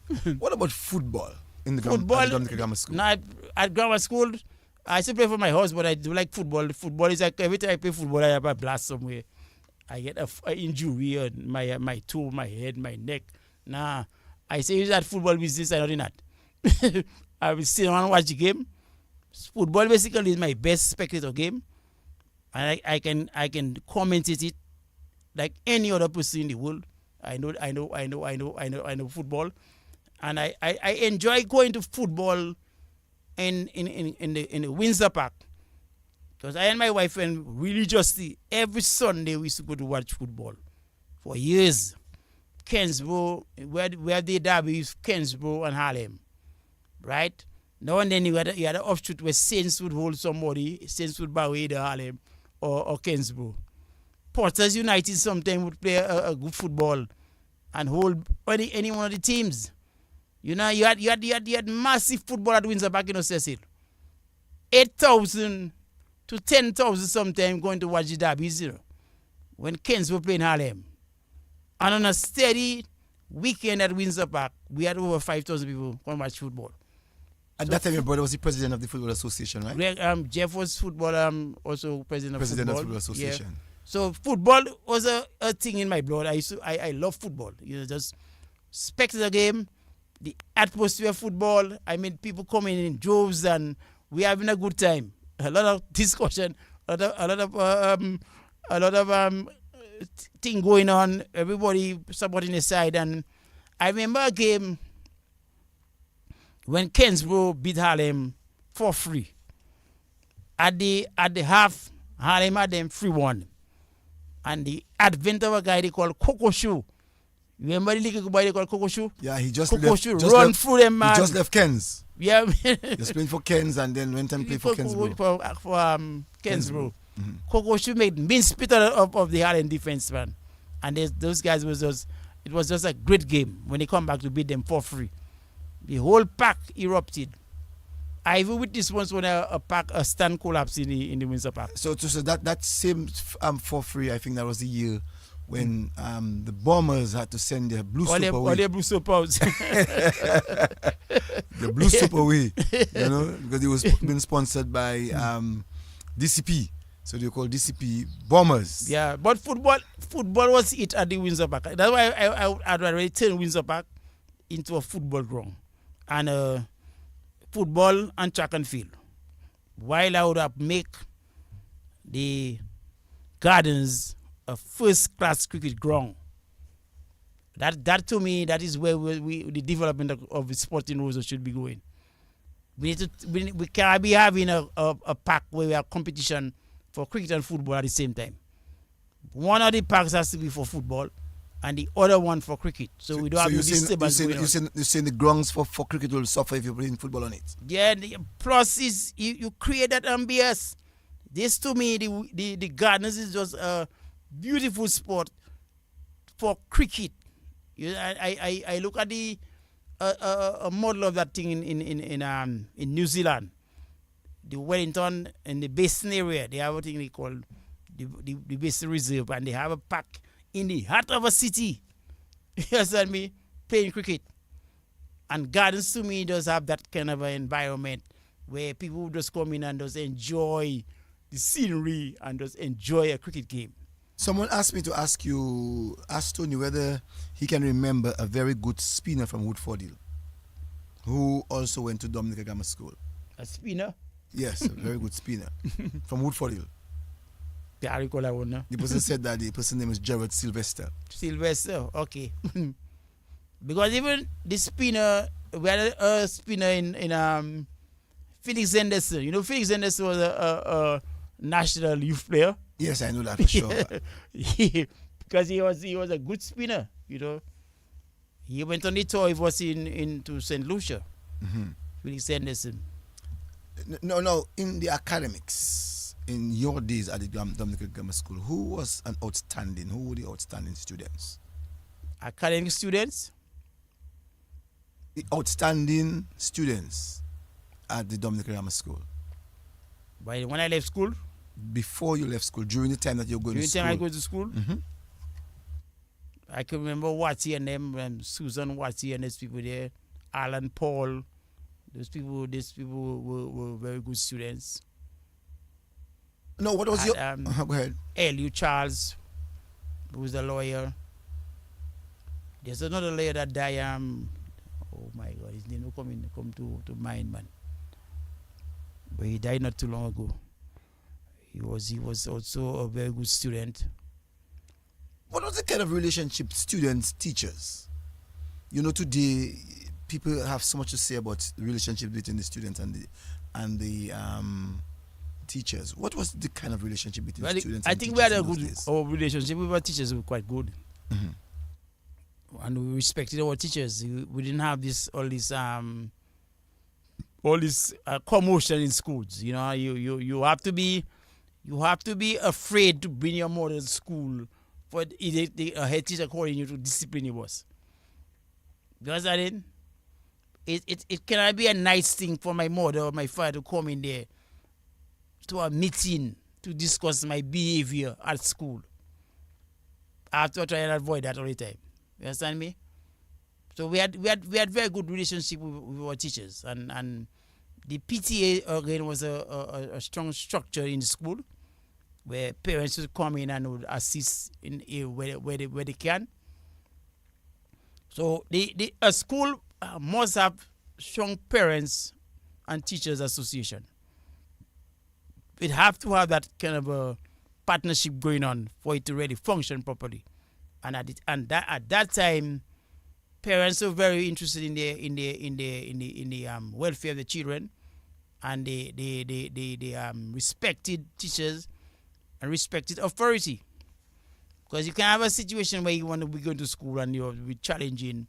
You have to challenge authority sometimes on certain principles, but not just a willy-nilly thing that it was cause more disruption and maybe correct certain thing and come up with proper solutions. But we had good relationship between the teachers and I must say and the students. No, as boys growing up at the Dominica Grammar School, and you'd have SME students, what were the popular streets that you all would have passed through to get to school? By my school, my most that you see our street, the Boys Avenue. They had the merry-go-round at the front of it. You know, you had a merry-go-round park there. Scotty, I didn't born yesterday. Merry-go-round I got enough cliche. in front of I get enough cliche when I got giddy yeah. on that merry-go-round. Merry-go-round, I get a blast on it. I got a cut at the back of my leg on that merry-go-round thing. I said I know that thing again. Mhm. But I used to pass through Boys Avenue, or I passing through River Street. River Street, going down straight down River Street, where I used to have some little girls I used to trouble like Claudia and some other little girls on the road there. So they always used to have a little talk going on the road, going through River Street. So these were my lanes really going to grammar school. And The amazing thing I find is all the students coming to grammar school from Goodwill, Tarspit, Water, in as far as Fokole, used to walk to come to school, you know. You know that? of course. They used to take a walk to reach school and walk back home. Mhm. Now I find some children they waiting for a bus from there to there. Less than 100 yards or 100 feet away. As a matter, You want to take a bus to reach there? yesterday I was telling some Huh? some students that from Bava State to SME was looking like 5 miles, but we had to do it every day. Yeah, every day. That's a joke for you. Today I'm seeing children have to take a bus by Asta But- fans and to up to and Bava that State. to me has created a lot of more laziness in our environment. And then we have a situation where we have obesity now becomes a major problem. And then you see it have cascaded effect for your health systems. Even if your foot squeegee, you had to walk. You take a walk. I mean, even doing it every day, but at least 3 times a day you can do it. Let's see what this person has to say. Good evening. Scotty, I see Massa and how to go with school. We have to go by school and then to school before. And then it yeah, that's why I to St. Joseph had to walk to the first walk to school. You say I mean what you don't want? Well, actually, you're saying that the distance that some students had to walk to get to school, and you're saying that's the same thing, you know. So can you tell us some of the Lakous that you would have known, or some of the Lakous that you would have room in Roseau? In Roseau area, is the River Street area. The River Street is in Independence Lakou. There's a Lakou at the back of that same Chinese place there, where the Jabez Lakou.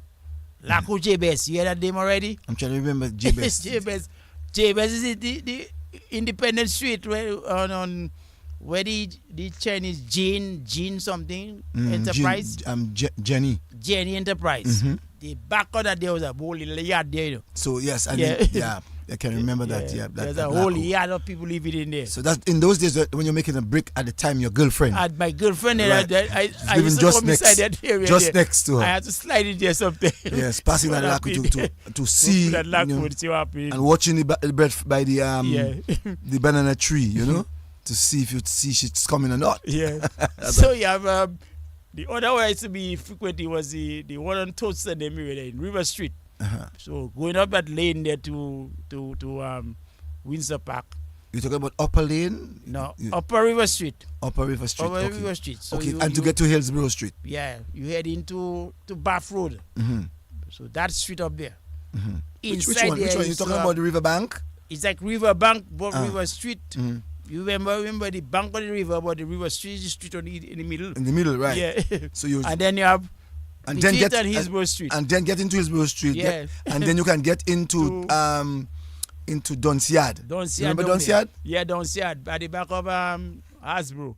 Where the National Bank is. Yeah. To get onto Kennedy Avenue. Yeah. From Kennedy Avenue to get to Pong. Going to Cork Street. Right. To Pong first. Yeah. You have to get to Pong first. Pong. Yeah, you go through the Pong. And then you reach Cork Street.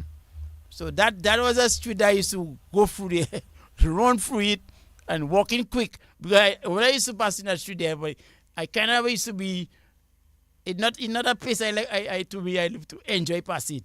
So I kind of run through it quickly, come out on the other side to reach where I had to go.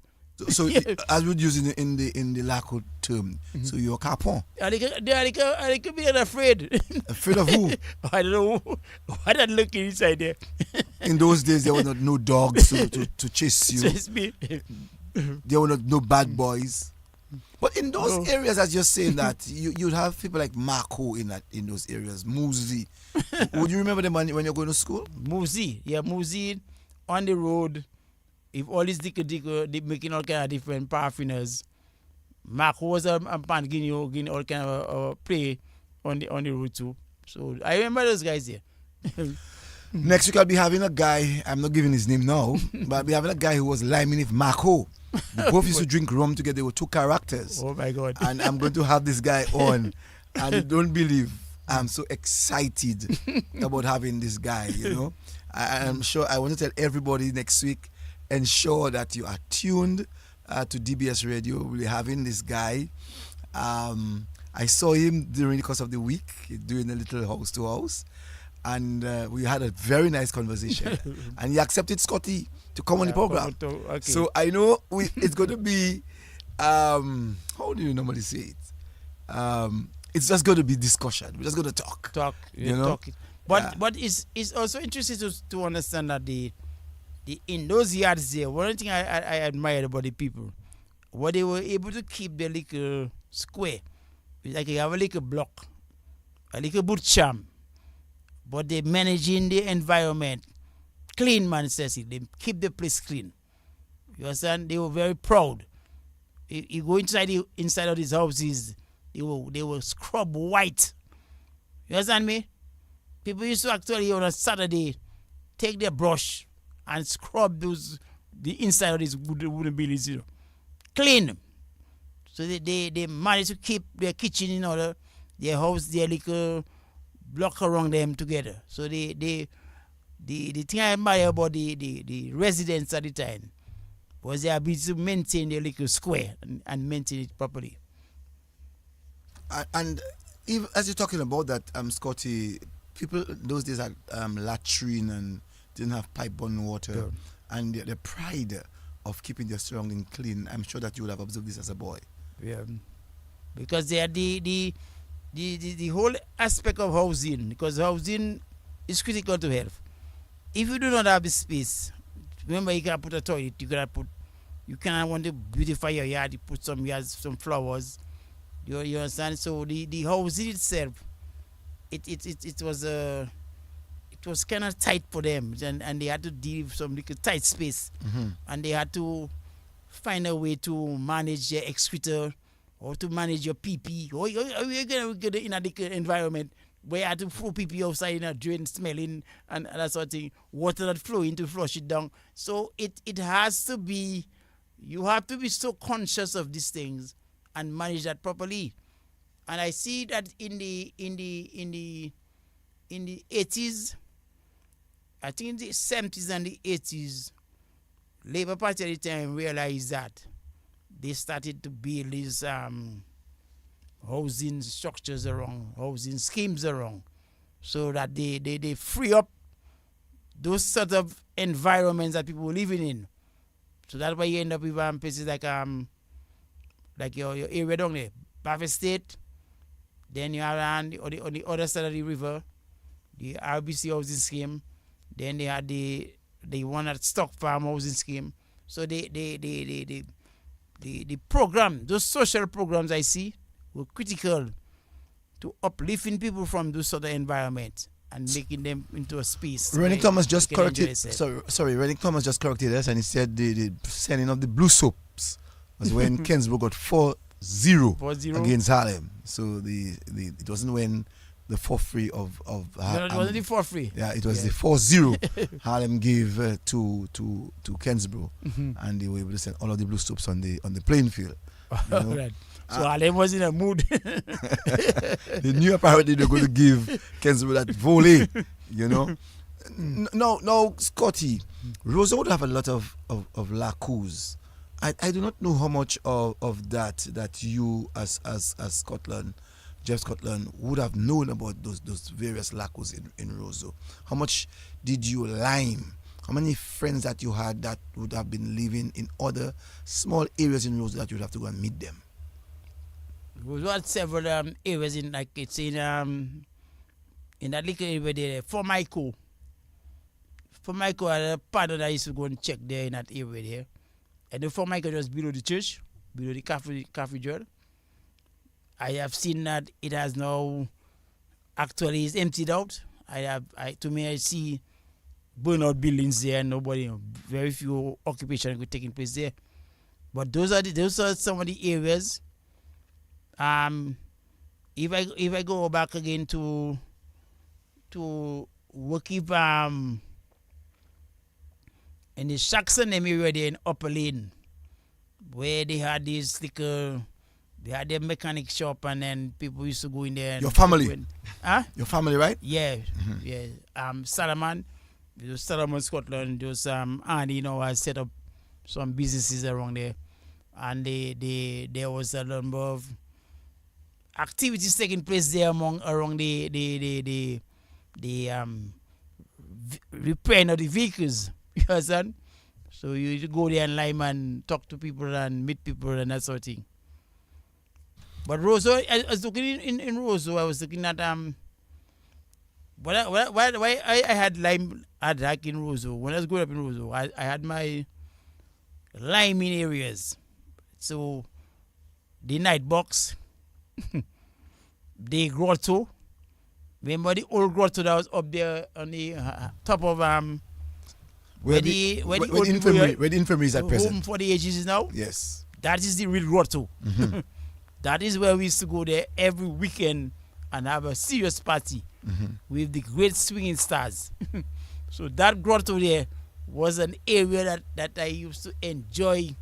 I and my wife used to go to dance there regularly. Would you remember who was the security there?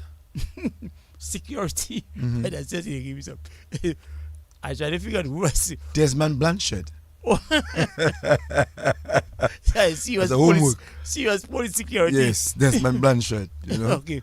I just want to say to you, 121 comments, 4 shares on my side, and 1.9k views. Doing well, Scotty, tonight. You're doing very well in the program. So if anyone wants to call, they can call 448 3284 448 3284 or 1-800 327 1-800 327 or 345 432 9744. I repeat, 305 432 9744. Let's go to the telephone. Good evening to you, caller. Yes, sir. Good night. Good evening to you, sir. Yes, very good night. Yeah, good night. Cecil, if you read my message, he's not a spinner, he's a sprinter. Oh, The sorry. guy is a sprinter. The guy was a very, very quick athlete. His name is called in Jiwa.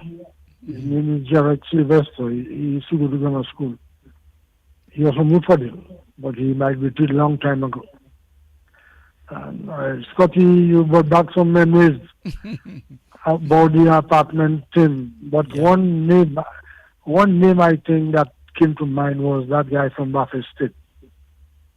He was always on that Windsor Park Hayford.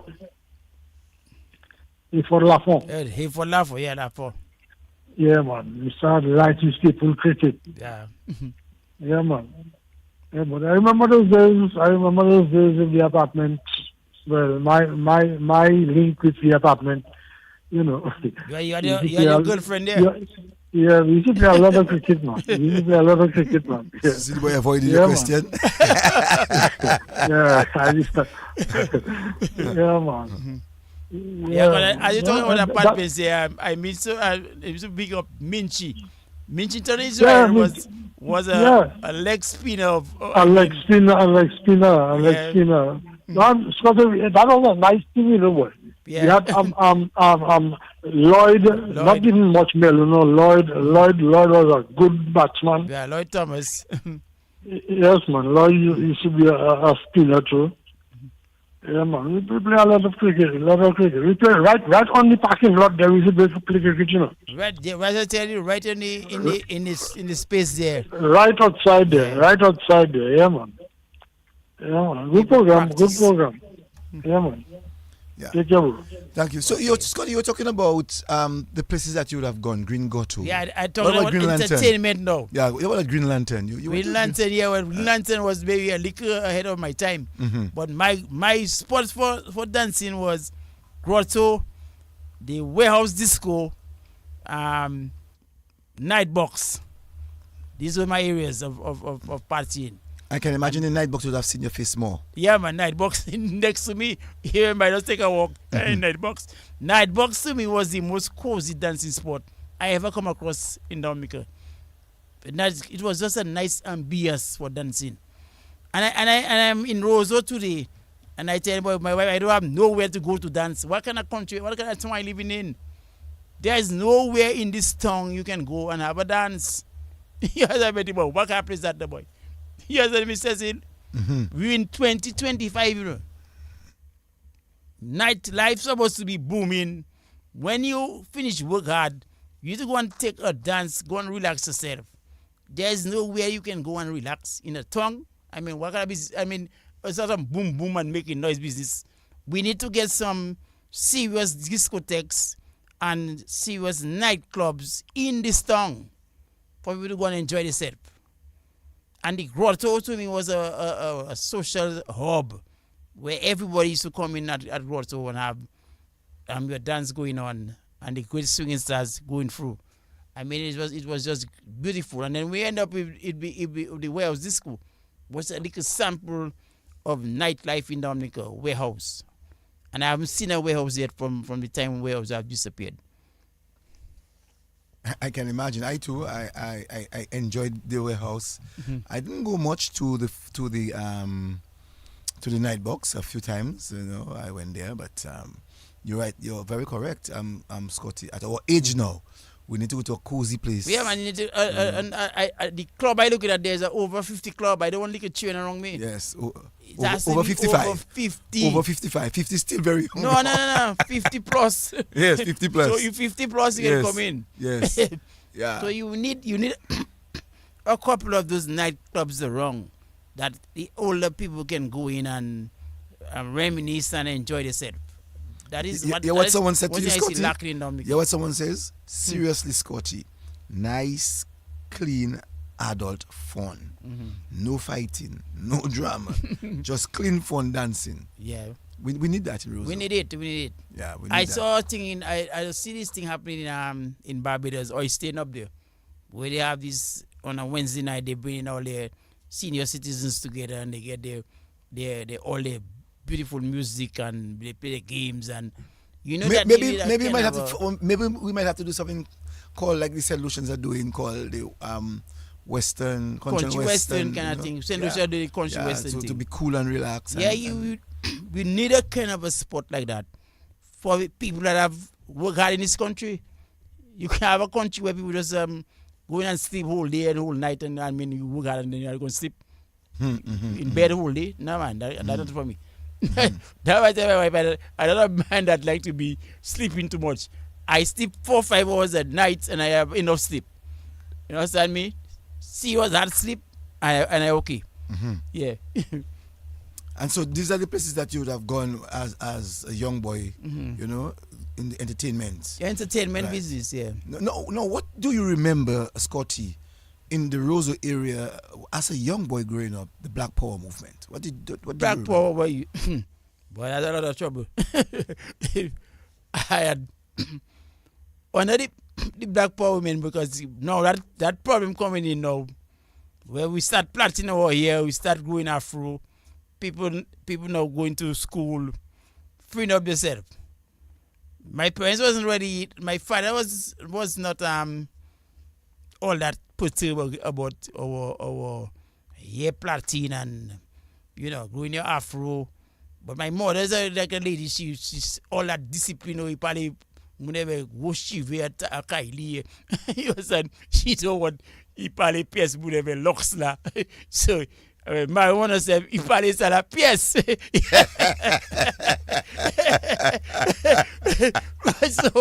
So you have to know the discipline border in that house there. You can't come in and in a house. So no afro, so no plateau. I took my afro because there had a problem with a teacher that was trying to show a son of mine that he cannot have his house, his hair cut at a certain level to go to school. I said that is of insignificant. What do you think a hair have to do with a person's education? You cannot be wasting time on people here talking about hair man going to school. You have other important things to do. But she was my mother was to plait her hair and we grow the afro and go to school. But the Black Power influence now was a situation where people started learning certain things. They started rebelling against church. What I find in some of my comrades at the time, they were very anti-church. They were like putting a lot of pressure on the established church. You understand, seeing the amount of things they did to black people and all kind of trouble they created over the years. But when I sit and think about it and reason out to them, I was saying that the church really did a lot of evil things in the time. But there were some good things that it did.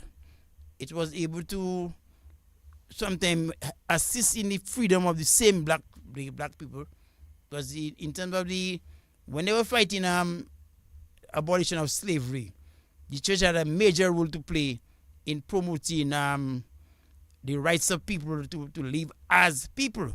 So they did a lot of work in terms of education. They brought in education to the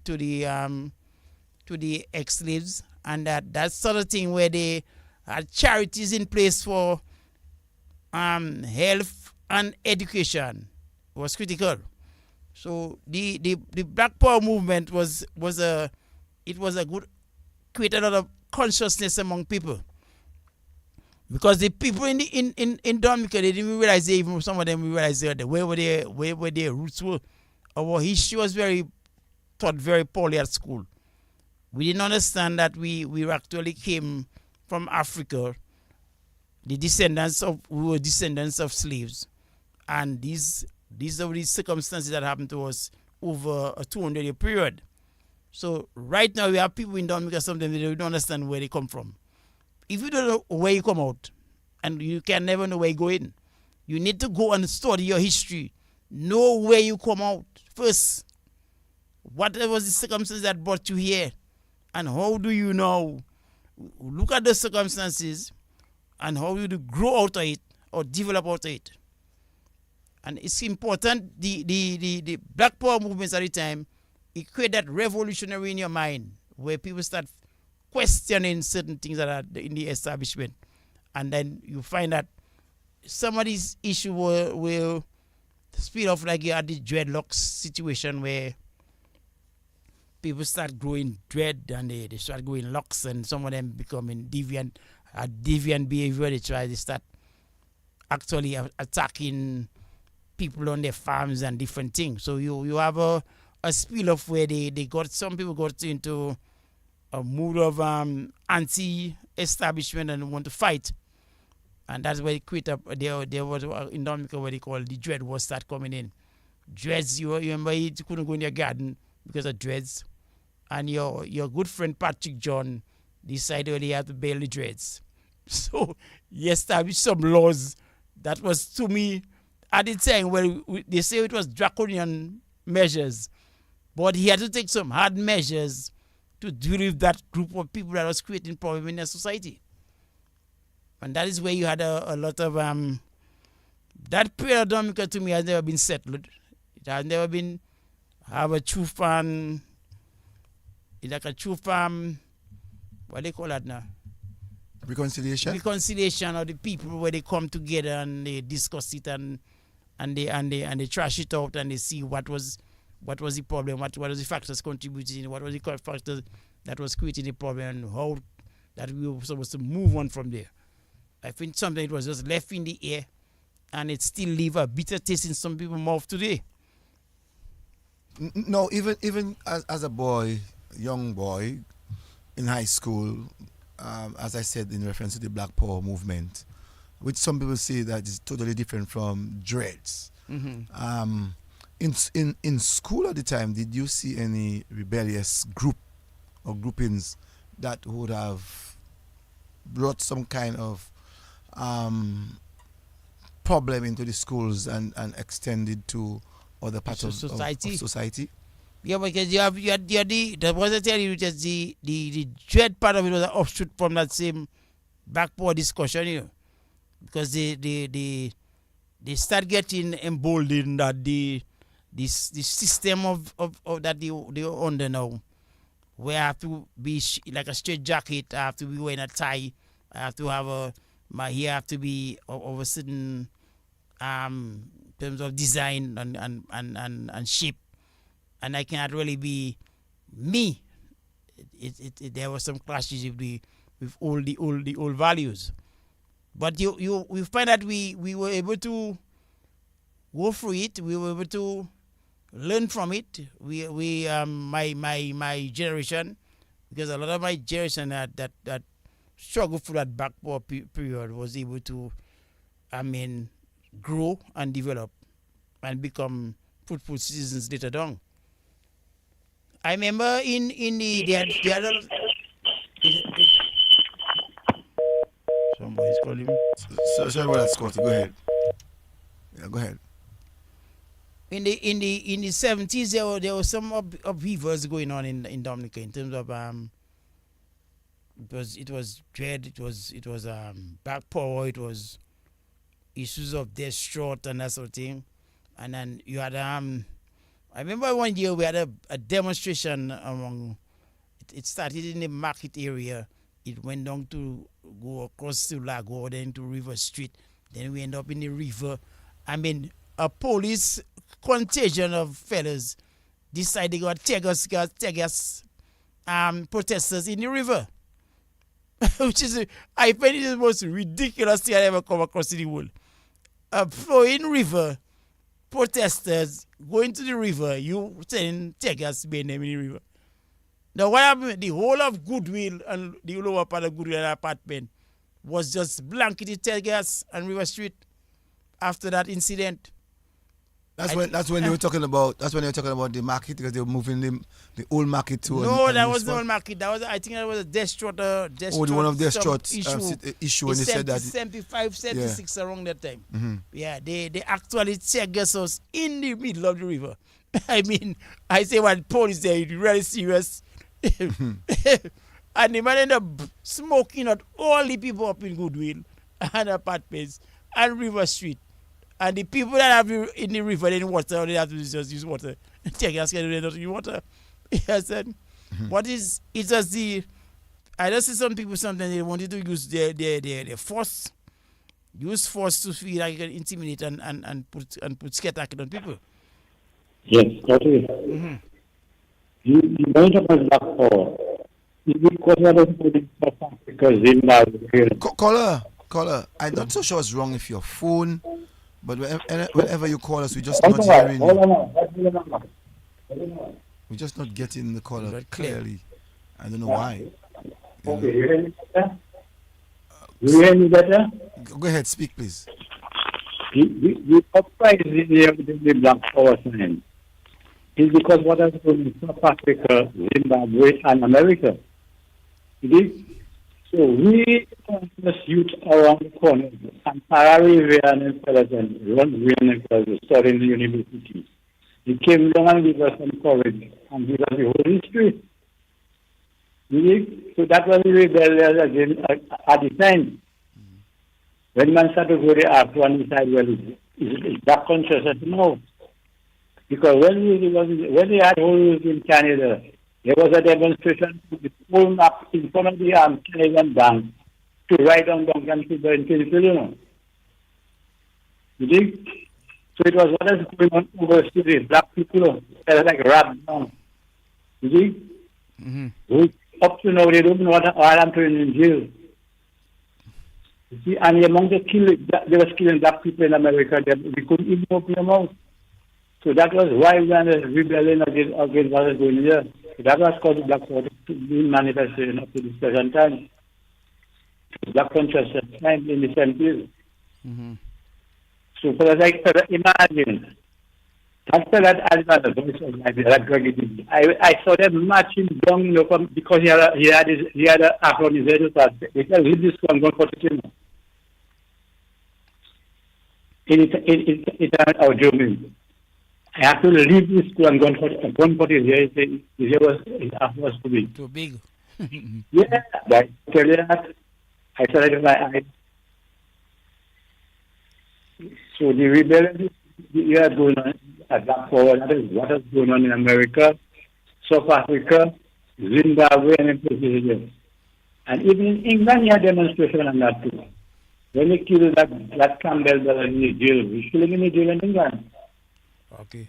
Yeah, but because you have a situation where black people was under serious suppression, and they had to burst out from this. Because you remember you had apartheid in South Africa, you know, where a regime had decided that they're gonna impose a system of apartheid on black people in their own country, that they cannot benefit from the resources of the country, and they have to be like fourth and fifth class citizens in those countries.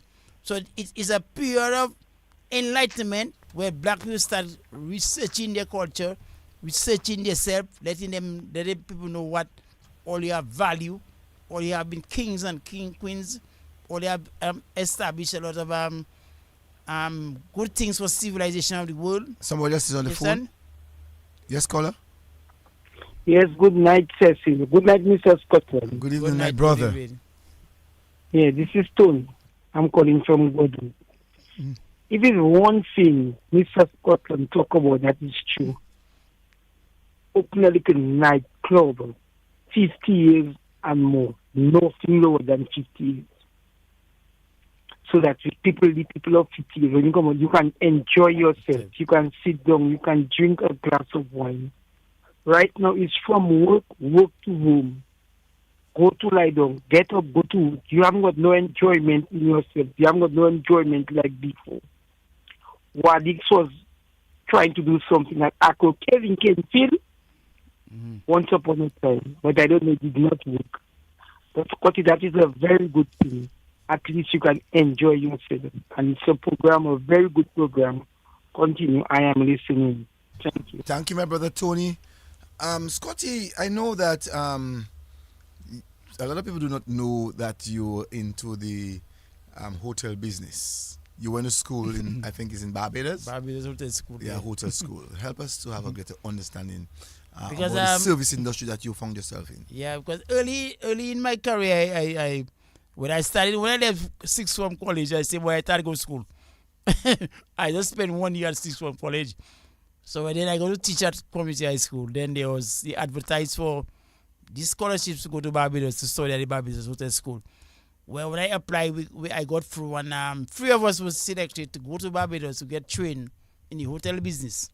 Vernon Allen was to do food and beverage. I was doing front office management, and Franklin Newton was doing hotel management. So we went to Barbados, we did these courses, but then when we come back Dominica, there was very little work. There's no hotel to employ you. The same year I end up doing public health. I end up Mr. Libra at the time they advertised for some health inspectors for Dominica, and I applied, and then I got through. At the time was Davis Slater, Thomas Slater, and myself. We actually became PHIs, public health inspectors. The name changed for later on to become environmental health officers. So that is why I didn't really have time, Cecil, to apply the information I had learned at the Barbados Hotel School. But what I say that if Dominica has to go into serious tourism business, they need to really apply that model. Because Barbados have it for maybe over 40, 50 years. They put a school there to train their bartenders, their waits, their maids, their people dealing in front office, as receptionists, hotel managers, promoters. All these people have to be trained. If you're setting up an industry called tourism, and Dominica to me can really apply that. We have the facility now, the State College, where we should really be having a sort of program that will train people to be part of that industry. But back to where I moved from the Barbados Hotel School to public health. That's why I entered public health in the 1970 and 1980 period. I went to Jamaica to study for 3 years again at the Jamaica School of Public Health. Spent 3 years there, and where we get an advanced diploma in public health in public health. And from that time, I just cemented my career there in public health. So Jamaica basically have been my training ground. I spent like about 7 years in Jamaica. After that, I did a program called Meats and Other Foods. We specialize in food inspection and the inspection of meat. And that is a program I really trying to get even some of the Dominican environmental officers to do, because you need to be trained at that level to understand really what happening in your meat industry. Before we go into that, Scotty, I would like us to focus a little bit on public health. You happen to find yourself in public health by accident. But anywhere along the way as a boy growing up that you can now place your fingers on and say that would have caused me to take serious attention to public health. Public health. Now, when I tell you, if you talk to my mother, well, my deceased mother, she'll tell you I was a cleanish child. I don't like a dirty place. So my love for the environment and cleanliness was a thing from childhood, in terms of maintaining and managing a place properly. So I had a love for health in terms of even going up around me, seeing people that sick, because I always one of my first interviews really was to go go to do public health. When I applied the first time around, even before I went to Jamaica, they said I was too young. They didn't take me on. So I ended up going to do the program in Barbados. But when I came back, the opportunities came back, and I just grabbed it on. But I always had that inclination for health and taking care of people and taking care of the environment. I had a love for the environment and keeping environments clean. So it was a thing inborn in me, instilled in me from young. Because my mother was when it comes for disciplinary of a house. You have to keep a house clean. You have to make sure your plates are washed properly. Everything around you, your yard, your rubbish have to be maintained. You have to keep a toilet clean. So that is that spirit there. Growing up, it became part of me. And that's why I tell people sometimes, Scotty, that we may not have recognized it in our growing up. Yeah. But that's the breeding ground.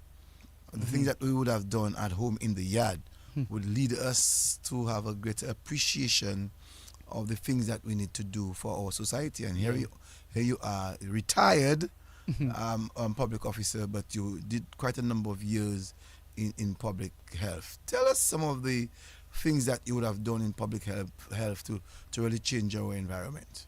Well, critical to study in Jamaica, when I came back, there's an issue in Dominica of typhoid fever. We had Dominica basically was one of the highest, had the highest incident of typhoid in the world. When they equate it to per maybe 100 population or 10,000 population, when you're doing in proportion statistics, sometimes you use populations by numbers to equate a problem. It's like you say 1 per 1,000 or per 10,000 or per 100,000. Because remember, Dominica population is small. So when you look at it, say we have 100,000 people in Dominica. When they look at Dominica in 1980, it was ranking as the second highest population of typhoid fever in the world. When I came back down from public school, I was talking to my chief at the time.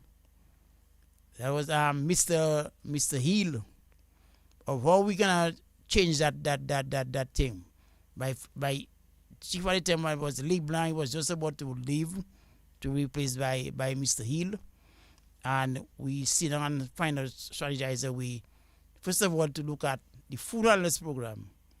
Because what I was finding that there was a correlation between poor food handling habits and the spread of typhoid fever. So we were able to put a program in place to revolutionize food handling in Dominica. Before, people was just money, they holding food with their hand, serving people, they not washing, no water available close by. So hand washing was a problem. And then you had the issue of cross-contamination, which I say was contributing to food. We had a serious outbreak of a disease in a village in Dominica. I think it's Coolidge Street, where typhoid fever, some maybe almost 15 to 18 children got ill from consuming frozen joys. When we did the research, we realized it was the frozen joys was contaminated by a food handler, and that food handler had typhoid. You understanding? So we were able to actually analyze it and pinpoint on the exact food handler that created the problem. So that maybe make it more important in implementing a system in place for the certification of all food handlers. The laws were changed, laws was brought in to deal with food hygiene and sanitation, and it become compulsory that a food handler has to go through an education period of training, has to be medically examination that they do not have overseas and parasite in their system, and that they are free from communicable diseases before they can be certified to handle food. So that system was established in the early 80s, and it obtains up to today. So I have seen a revolution in food industry in Dominica. Right now, I see much better storage of the food. Hot food is being kept hot. There's shaving pans. People have the shaving pans. They have fire under it. They have the warm their baths for keeping cold foods cold. And the handling itself. People, you hardly see people now handling food with their hands, and then holding money and touching food with their hands again. So people now using their tongues. They're using long spoons. They're using forks. So it have to revolutionize the food industry. People are now storing their food better. There's refrigeration system there. There's now also better equipment. I was amazed at the investment in equipments by these restaurants and the snackets. They are investing much heavier in equipment in terms of the storage capacity and also the whole technique of handling the food. So things have really changed rapidly in Dominica. Thank you. That's all that for. Good evening. Very good program, Mr. Cecil and Mr. Scotland. Good evening, Mr. Scotland and Mr. Joseph. Good evening. Good evening.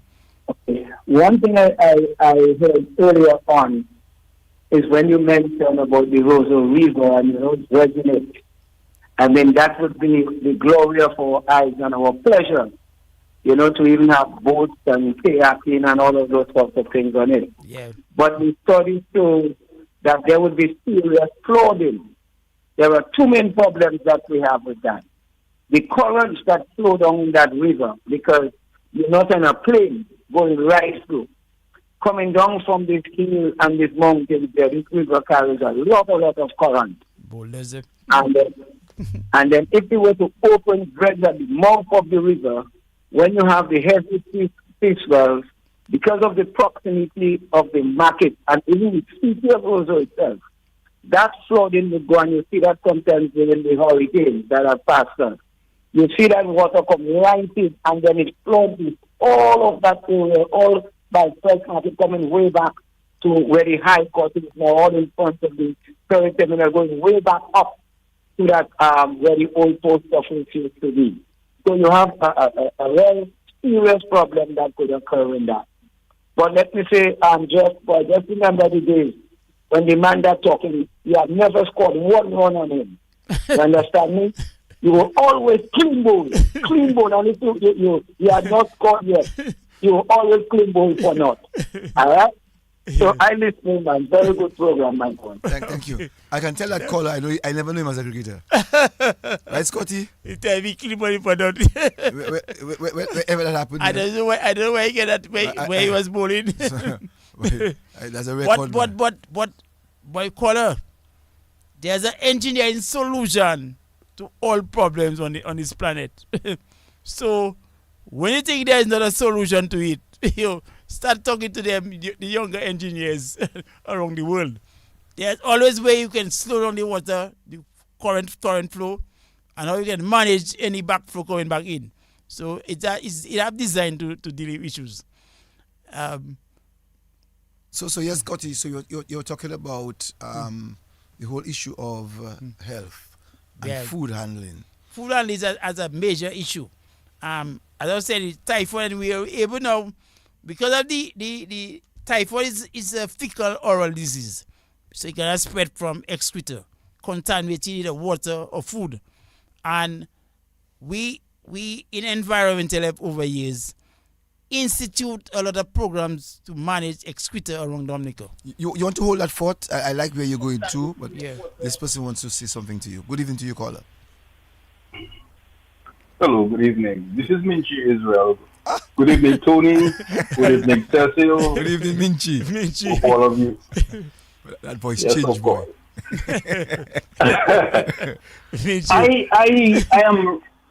I'm really curious about the status of environmental health today compared to our days, especially back in the 80s.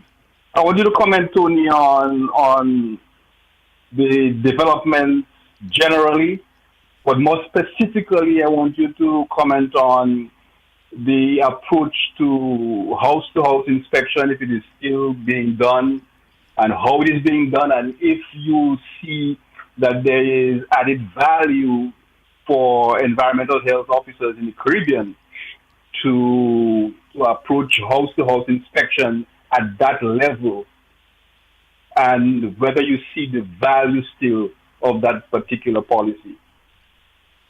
Before you go, Minchi, how long did Yes. you work? How long did you work with Scotty? I started in environmental health in 1980, quite by accident. The gate was hired by Mr. LeBlanc. So Scotty was one of my mentors, as a matter of fact, in environmental health. I recall going out with him,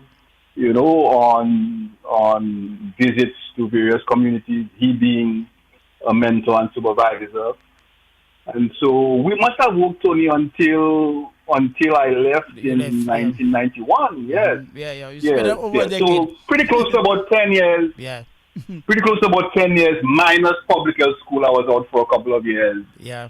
But generally from 1980 to 1991, thereabout. Scotty will answer what you're going to say, but I also want you to, because Scotty spoke about you earlier on as two young boys growing up on the riverbank. A spinner.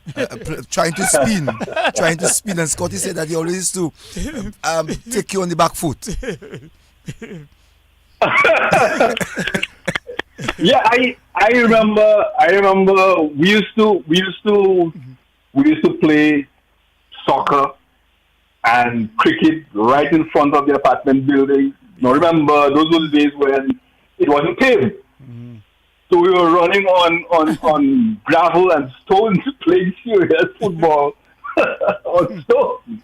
As a matter of fact, I still have a black spot under my foot. That was a blood clot that never went away from running barefoot playing soccer. In front of apartments. But I mean, there were a lot of us, I mean, the Scotland, the Low Blacks, the Johnsons. the Johnsons, and then the Thomases, the Edwards. I mean, there were a lot of boys and girls, So when we had a game out there, it was a lot of fun, man. I remember that very, very clearly. And then we used to hook up with River Street guys, sometimes Green Lane guys, and have little games between ourselves. And then on a Saturday morning, everybody would go to the grammar school grounds to play football. But those were the days, right? I'm very happy that you called, because I know that he did mention about you and trying to bowl off spin, and said trying to bowl, and said that he could never out. Did he say trying to bowl or bowling off spin? Bowling. He's not changing his story. Which is change. He said trying to bowl because you never got him out. His brother was the keeper, and you couldn't get the ball to get at the back of him. Can you imagine? His brother was the keeper. Yeah, Tony was one of the better batsmen. Yes, Tony was one of the better batsmen in apartments. That is for sure. Thank you very much, man Minchi, for calling. Thanks, guys, and I'm listening. Yeah, all right. All right. Yeah. Scotty, he asked some pertinent questions. And I'm sure. He made a point about the concept of the house-to-house inspection, which to me is a fundamental tenet for public health. Because you need to be on the ground. You cannot be doing public health in the air. Remember that. You have situation on the ground of environmental factors that is causing problem to people. Garbage is not being managed properly. Liquid waste is not being managed properly. Housing is in disarray. You need to be on the ground looking at it and strategizing as how we can solve these problems. And your initial survey in a community must be to go in and do that assessment on the ground. Nobody will tell me how to work in the air. Or you have to maybe use technology now and use a drone Cecil, you might have to use drone to do surveillance work for you to see what's happening on the ground also. But at the end of the day, you need to have some people on the ground. Even when you send your drone problem, it might not solve your problem. So it's critical. If you're looking at vector control, mosquito breeding, in Dominica today, we still have a drum being a major source of breeding for mosquito. After 50 years of public health in Dominica, I'm talking about a drum outside your home, on cover, breeding Aedes aegypti mosquito, which is the vector for dengue, Zika, and chikungunya. And people don't understand that this, to me, they still take it as a joke.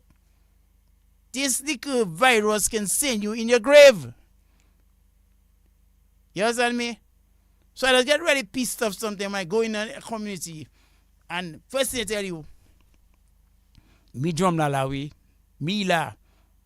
Saki la mango la ye. They actually tell you that is where the mosquito is, you know. And you're not doing nothing about it. Now the laws of Dominica can make it a criminal offense why to bring mosquito at your home, you know.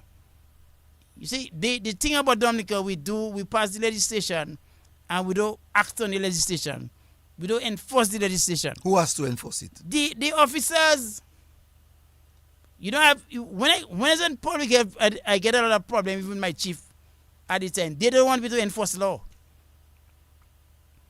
I tell them, so why you go to parliament, pass a law, and tell people they're not supposed to breed mosquitoes at the home, and you go there every day and they breed mosquitoes and you can't do nothing about it. Mm-hmm. There's something wrong with that. Mm-hmm. And that's where our problem is. There is no I was call it now, no problem, no thing for your penalties then, for your poor action, your poor decisions that is causing problem to other people in the community. Because it's a community problem, you know. When you have one drum in your yard, now that same water drum can provide mosquitoes for another 5, 10, 15 houses. And these 15 houses can get infected. If somebody is infected with dengue, it can spread this disease among all these households. So that is why when we were growing up as boys, even when our parents had these drums, they would take a bag or something a bag, and cover it. You know, Yeah. a piece of cloth. So I'm thinking to cover it. And cover it, Yeah. you know. Can you imagine these old people had more knowledge than us who went to But they have the university? knowledge. What I'm saying, the people now have the knowledge. Mm-hmm. The people have the knowledge. They're not taking the action. Mm-hmm. So what's gonna cause them to take the action? that's where the problem is. The most if you have action that you have to take and you're not taking it, there's repercussion for your action. So what it is? I'm saying what it that is, Scotty. What it is? What it is? What it is? The repercussion for your action is it I sanction you. Mm-hmm. You pay money for doing that. How much? But that's the thing, you know. You have to pay a substantial thing that can deter you. That's correct. Deterrence is the issue. That's correct. So you have to have deterrent. Not $20 and $25 $20 and it's like $50. littering. Mm-hmm. You tell me not to litter in the street and I have to charge you what $20 for littering. That's a serious thing. You serious really? Mm-hmm. If you charge you $3,000 for littering, you stop it. If you tell me $25, that's a joke. You understand me? Mm-hmm. So nobody really want to take action to take you to court, to go and spend time. They go to court, you waste time. They don't tell you, they change, they postpone the case, and it just going on in circles. Mm-hmm. We have to get serious with the environment. Mosquito breeding, vectors is critical. Rodents, rats is another problem. Rats can spread a number of diseases to you. Maybe 10, 15, 20 diseases can spread by rat. Mm-hmm. Leptospirosis is one of them. In this country, we have leptospirosis. How do we manage solid waste in a situation where it doesn't encourage the breeding of rats, harborage for rats, and you control your environment in a better manner than what is happening now? Because we cannot have a country where you are leaving the country exposed to all sorts of whims and fancies, and then at the detriment of people's health. And it's not easy to manage diseases when they are in full flight, when they are growing and building on you. The concept of this is prevention. Why do we employ a mode of prevention that would prevent us from getting disease in the first place? While you were environmental health officer, that's what it was called? Yeah, was environmental health officers. We were public health inspectors before. Yeah. We were sanitary inspector. I right now I doing a book on 100 years of public health in Dominica. I'm writing my book. I went from 1920 to 2020. What role that you played? Role? What role that you played to ensure that some of the things that you're now seeing in a forceful way as a retired public officer? I put the system in place for that to happen. What were the systems? The systems in place. I'll tell you what the systems I put in place. First of all, we had a situation where we was getting people 2 or 1 person trained every 3, 4, 5 years in public health. PAHO developed a program in the Caribbean to put in the training of environmental officers at the local colleges in the Caribbean. Because we only go to train to, either we're going to Jamaica or we go to Barbados for training. So every 3, 4, 5 years we get 1 space, 2 space to go up there. I said, I can't work. When I come in officer, I see that I have about 9 EHOs on train on my schedule. And most of the districts are manned by untrained environmental officers. So PAHO, in their wisdom, they develop a program to put the subject matter at the local colleges. And it's only Dominica that was able to implement that, Cecil. None other of the islands implemented it. And it was my efforts that get it done. Working the vlog man at the time, the PAHO engineer, I was able to get him to put all our resources together to put it for the training of environmental officers at the college. And we over the last, from 2006, 2007, to now, we have trained over 78 officers at the associate degree level at the Dominica State College. So, first of all, you have a cadre now of trained officers in Dominica. Some of these officers have gone overseas and they're now doing their master's degree in public health. So that is the output you get from that sort of program. People leave and graduated now up to a higher level. The laws, to put the laws in place, because I had a problem with getting certain laws in place. We got them to put in Ministry of Health. They put in the Rodent Act and the Rodent Regulation and the Mosquito Regulations under the Environmental Service Act. These 2 pieces of legislation are very critical in the management of these vectors there. And these are the 2 vectors that give us problem: mosquitoes and rodents. So we have the regulations. So right now it's the people that have to do the work now to enforce the regulation. Also, there was a piece of legislation that was done under the Litter Act. Government in 1990, they put a Litter Act in place. The Litter Act was to manage litter, all things that like derelict vehicles as litter, You understand me? Rubbish, all your waste, all your clippings, all this litter can be managed. Tires.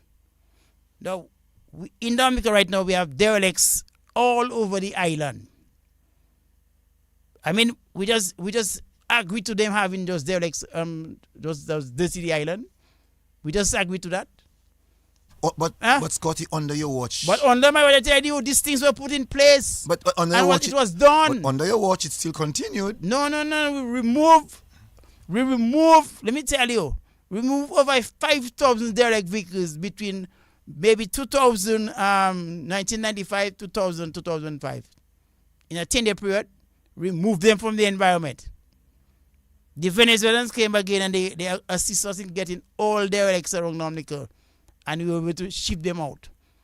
So when I left, the environment, those were off. They take them out. So what is the advice you have for the new person? The new set of people now to step up and do their work. What is the government paying you for? Government is paying you and using the state's resources to get certain programs in place. You pass and you see a derelict on the roadside and you just turn your eyes, you blind it. I have to go and tell it to you. You not see it for yourself. Huh?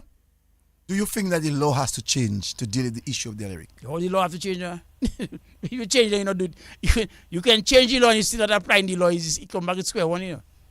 The law, there's a system in place to manage it. You're not executing it. So law haven't got to change because you're not doing the work. You understand me? People have to start doing what they are paid for. And that's where Dominica is missing out. We put certain people in place, they need to do what the law tells you you're supposed to do. There's also a thing called dereliction of duty, you know. Mm-hmm. You have certain duties to you just turn a blind eye to it. So you can come there, you see law enforcement.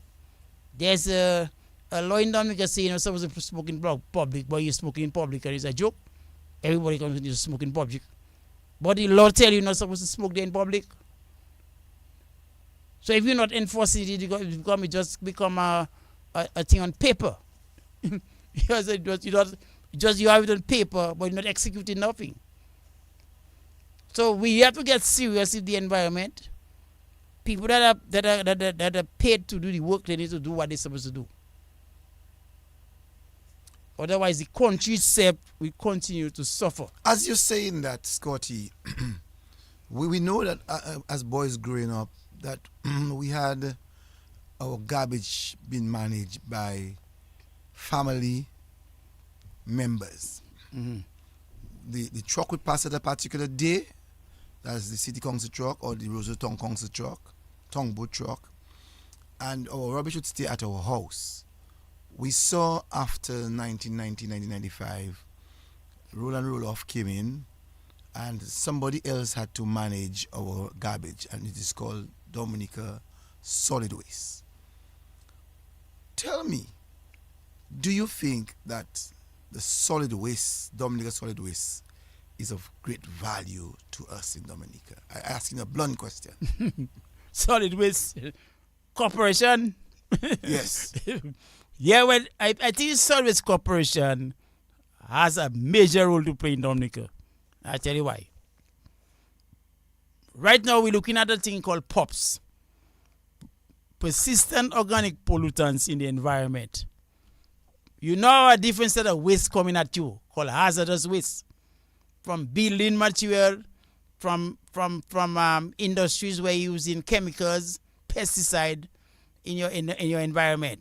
Now, solid waste has to start thinking of how they're going to manage that sort of waste. It is not the ordinary waste that you're going to be managing. The solid waste, there's an act there's an act that was made for that, Cecil. It doesn't happen overnight, They went to Parliament, made an act, passed a law to tell you how you have to manage waste. Now, there's a strategy that every 5 years, the corporation is supposed to come with a solid waste management strategy and present it to government so that government can now review it, fund it, and see how we move waste to the next level.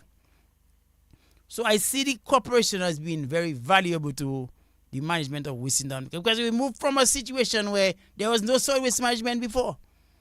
A situation where when I started working on the coast and we had a garbage in my face every day, I had like about 35 dumps between, if I take it from Canefield and go down to reach down Colligo, of dumps on the shoreline or in the valleys or along the riverbank. That's where they used to dump rubbish. And the people on the West Coast, the St. Joseph District actually put a system in place to manage that waste in the late 80s, early 90s. So the West Coast people, even before solid waste was formed and working properly, they already had put a system in place to manage their own waste and take that rubbish to the landfill, to a dump, a central point. But the situation comes in now in Dominica, in a situation where now we have to redesign the waste strategy. We need to go to the 3 R's: waste reduction, reduce, recycle. Certain material we don't need to be going to landfill. All the organic waste should be going towards composting. Turn it into a fertilizer that you can use for your plants. What you wasting money taking like oil. Like oil. Because even in the rural space in Dominica, the north, the east, all these communities, to me, they could be doing composting of their organic waste. Separate their waste. The only thing you should be taking out from these places there, like if you take the whole of north of Dominica if you take it from way up there, Penville, Capuchin, you go down Tatan. Come Tatan, you go back down to your back Calibishi, Woodfall, Westy, Margot, Cassie Bruce, Carib Territory, La Plaine, the places like, your southeast villages, go back to Grand Bay. That whole line, to me, of villages on the Atlantic side should really be separating and composting their waste. Separate and compost. West Coast now, we need to establish proper separation system there, because the villages, they are tighter. Because if you go to a village like St. Joe, the place is tight like a sardine can. Maho is the same thing. So in those communities there, you need to really start serious separation program in place, where we separate our waste. We only take out organic waste on a Monday and a Friday. We can take out once a week, we can take out, or on a fortnightly basis, we can take out only other non-biodegradables. So your plastic bottles, your tins, all that can be removed on a specific day. So you separate it and you take it to a facility for dealing with those areas there. So you don't really have to go back to landfilling. You understand? So we need to seriously look at that. Even look at tires. Tires, for instance, is a product that can be turned into tire crumbs, and you can make almost 30, 40 different products with your tire crumbs.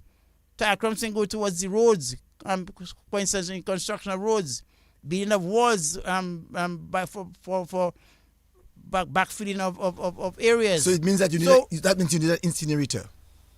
You would need an incinerator. Incineration to a level, you don't really need tire crumbs for incineration, because you need, I tell you, go and turn it into crumbs.